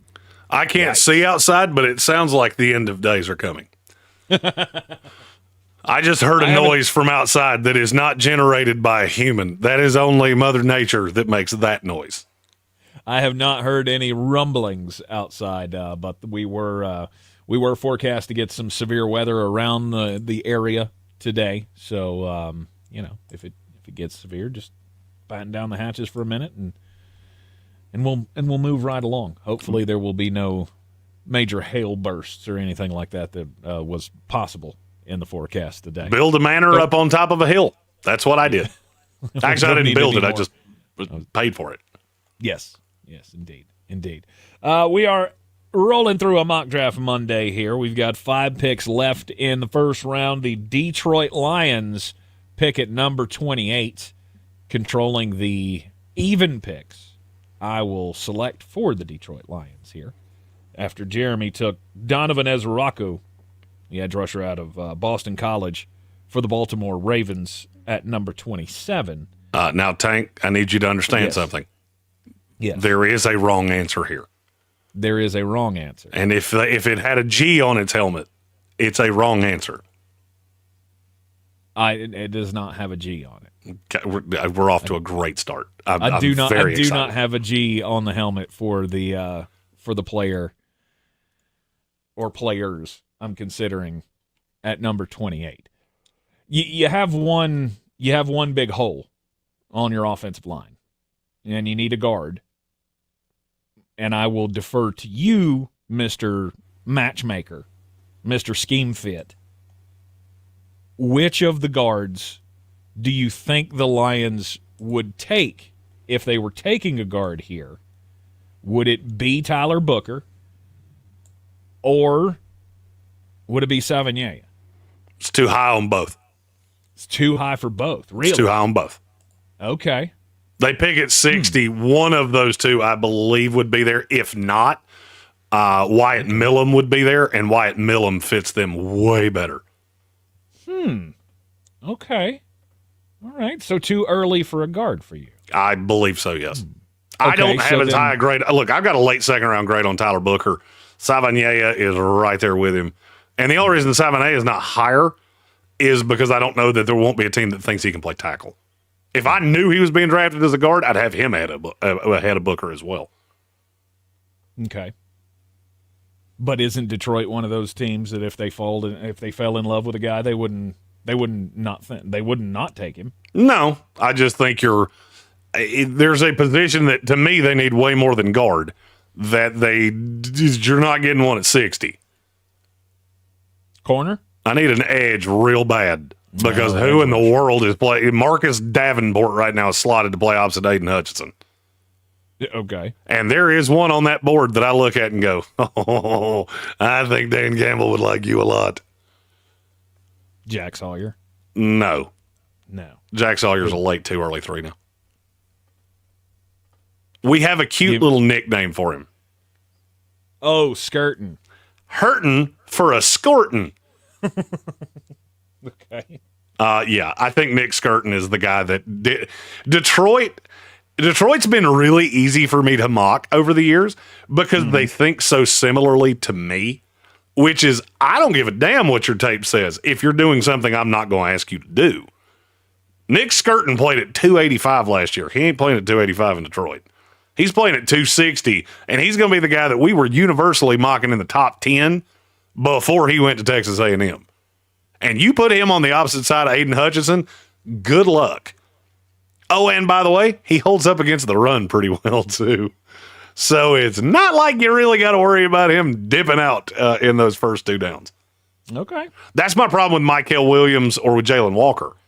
They're too finesse for what I see Detroit do. Detroit likes that guy that's going to come in there and just chew nails, and that's Skirtin. And I feel like the fact he left Purdue, people now attach him to that tape at Texas A&M. That's not what I hear when I talk to people in this league. They go back to Purdue in the Big Ten and tell me what he did there, because that's the guy you're getting. Okay. Nick Skirtin. And somebody asked, isn't the coach a Texas A&M guy? Was he Texas A&M or Texas Tech? No, he's a Texas A&M guy. Oh, okay. Yes, that is also a really good point. That Dan Campbell is really close to the Texas A&M program because he played there. Mm-hmm. All right. So maybe Detroit's in on Nick Skirtin. Skirtin's the first player I've ever evaluated that I literally evaluated him as a stand-up outside linebacker. I evaluated him as a 3-tech, a 5-tech, and a hands-down edge. Because I've seen him do all 4 of those things. Just a question, what does he do best? Yep. And I think the best is 4-man front, him on the opposite side of Hutchinson, get after it. All right, the Washington Commanders. I'm hearing noises outside that I don't like. Yeah, I've started to hear the thump of the rain on the. This is not thump. This sounds like chiclets, and I don't like chiclets because chiclets is hail. No. All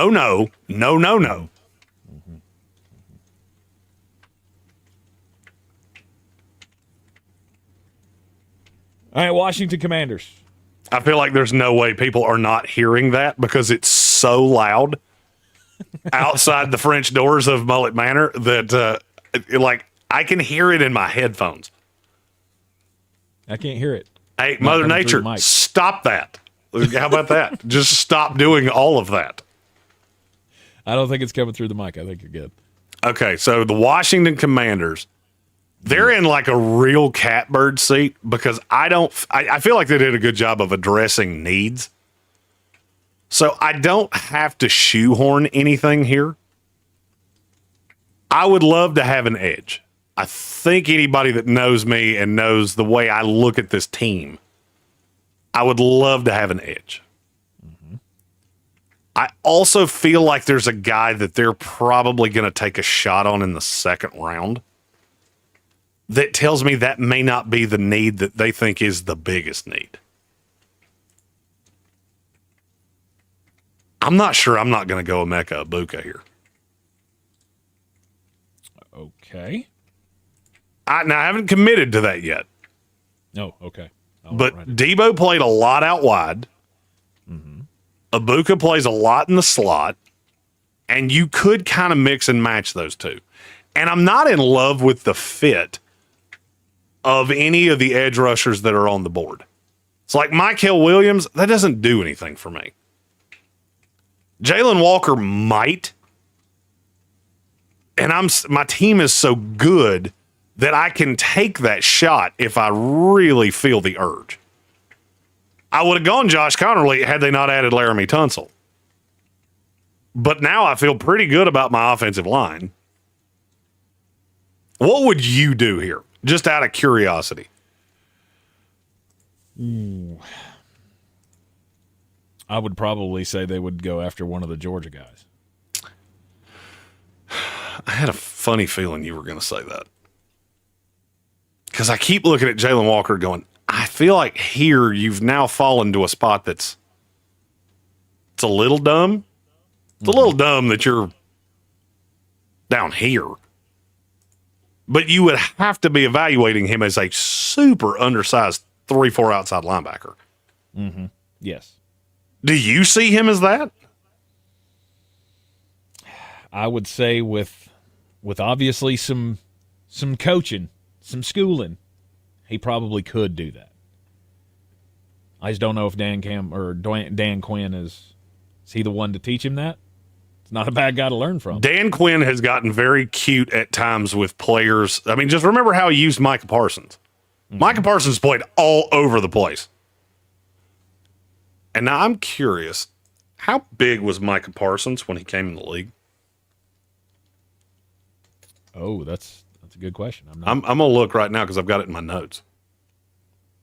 So at the combine, Micah Parsons weighed in, if my computer will go. That gave you plenty of time to get that. 6'3", 246. How big did Jalen Walker weigh in at? 6'2", 245. About that. I'm going Jalen Walker. I just talked myself into it. He's such a move piece because I don't think he has a position.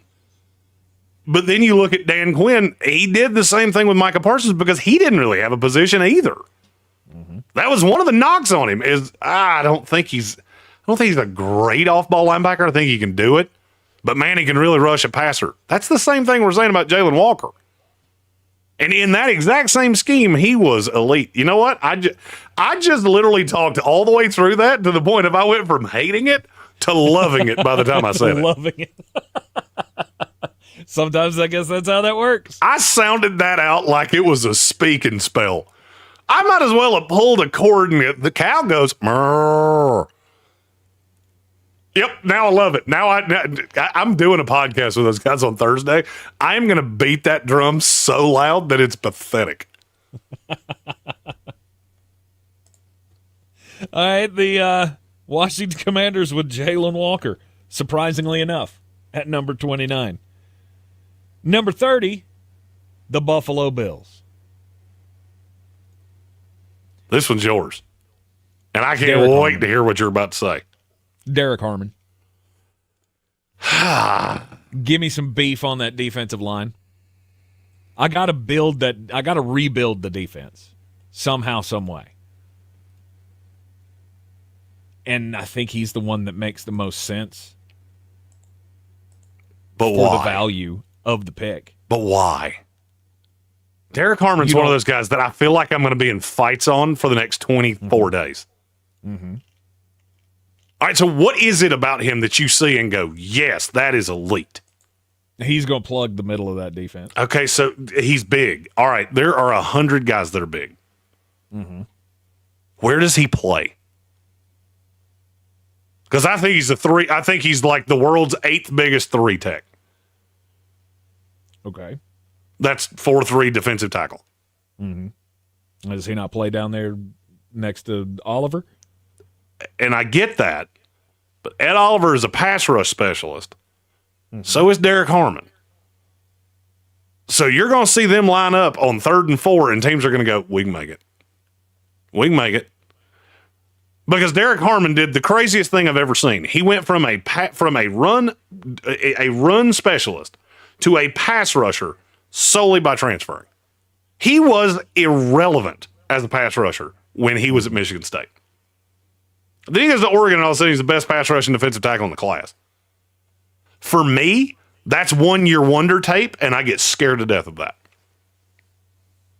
I don't hate the fit. But if he's got 1 year of doing both, does that not give you hope that he can do whatever I ask him to? Why have you never done it together?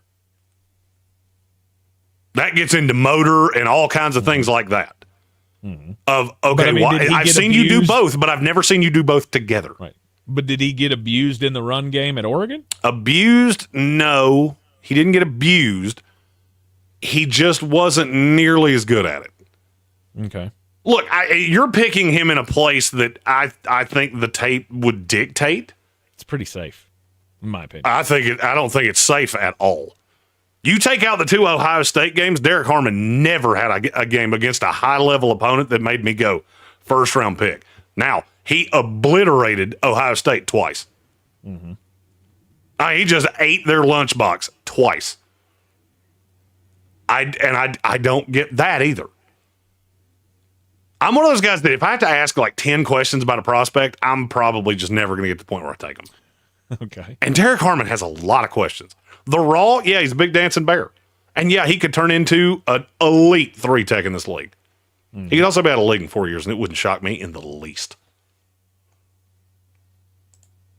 But Buffalo I say all that to say Buffalo is a good fit for him. Okay. I was going to say, who would you take at that position? I don't know. I'm glad I didn't have to. Okay.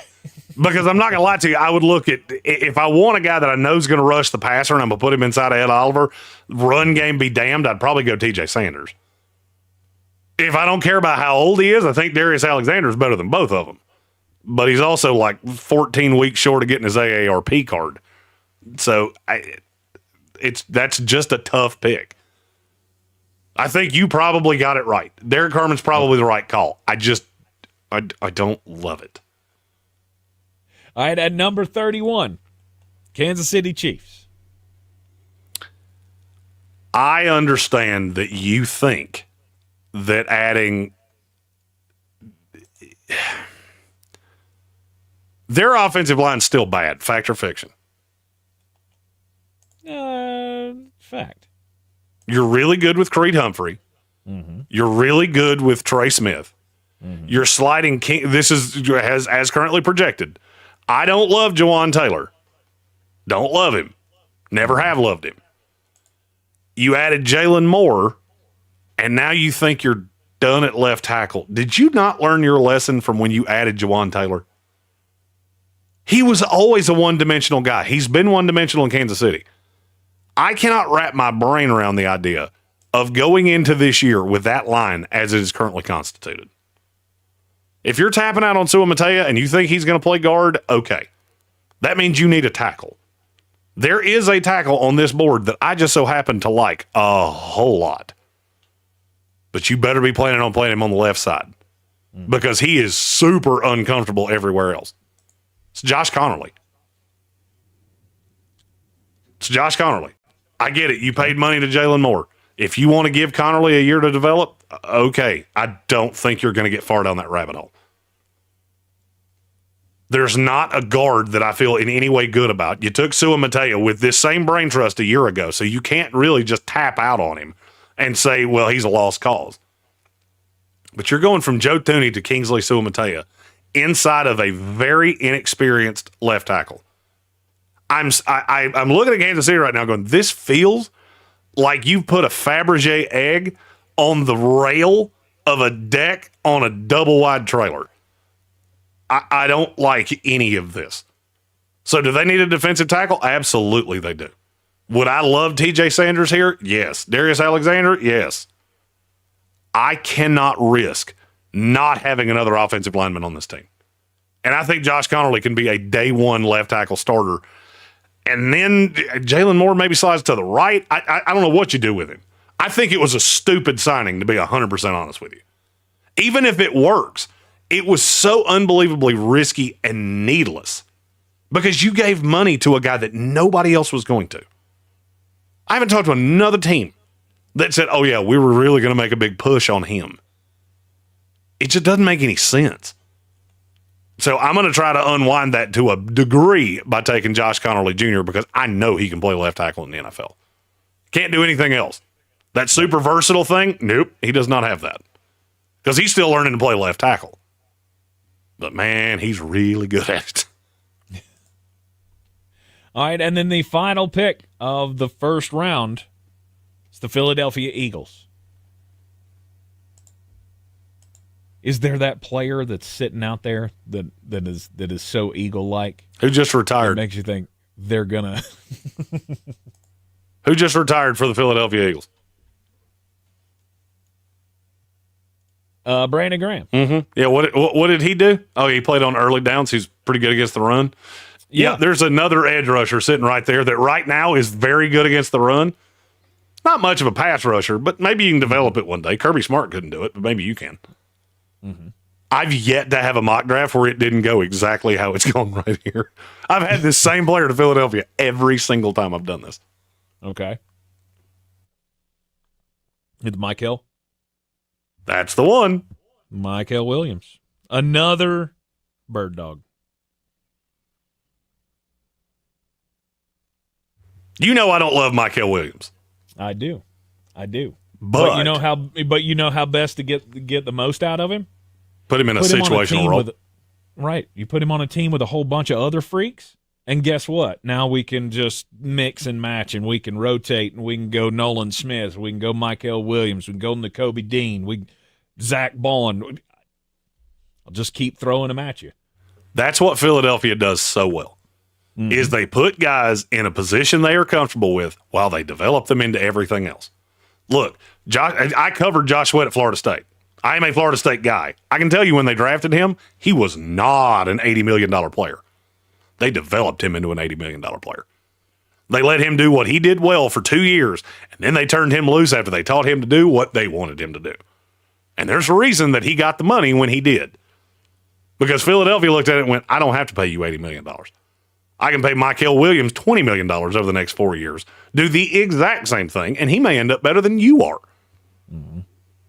And that's why Philadelphia is good. They're going to be good. They're going to stay good.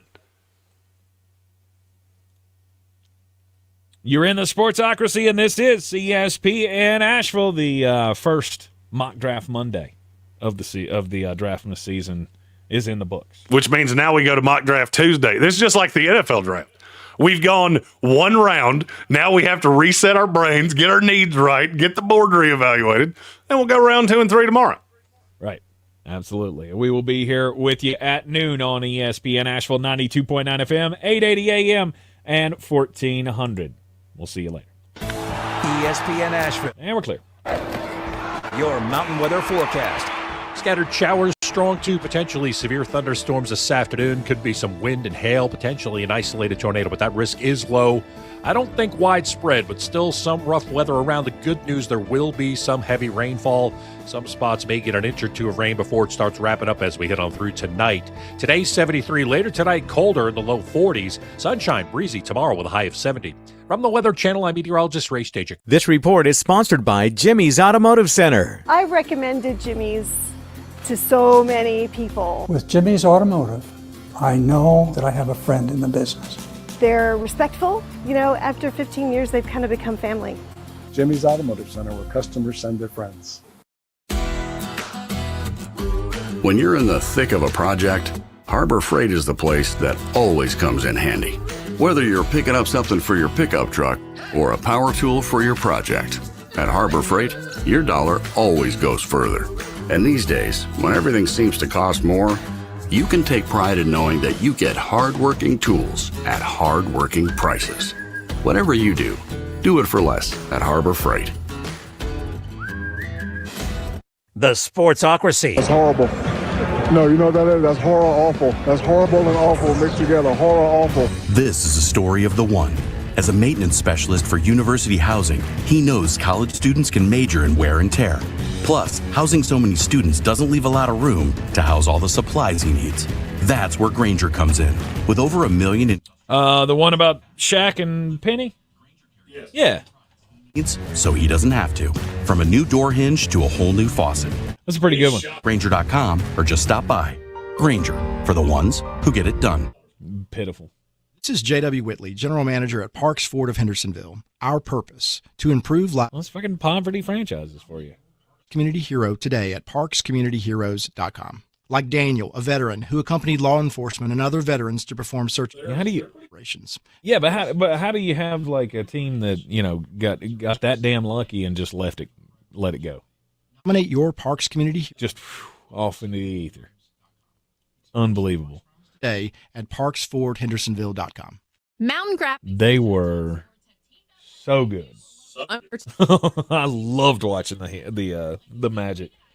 The best price. Mountain grab. With Skiles and Anderson. As whatever you, your team, or your local group may need. With high-quality screen printing, embroidery, and laser engraving. Visit mtngraphicsavl.com or Showtime. Yikes. That's mtngraphicsavl.com or showtimesportsavl.com for your local one-stop custom apparel shop. I mean, I guess it is time.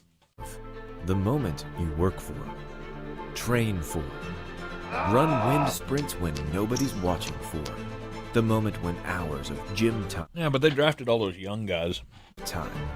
All culminate into this time. The moment when millions of bounces, blocks, and boards all add up to this. Indeed. Your moment. Ingalls, we're with you every step of the way. Portions of the following program were pre-recorded. From the Ingalls studio, WPEK Fairview, WMXF Waynesville, W225CJ.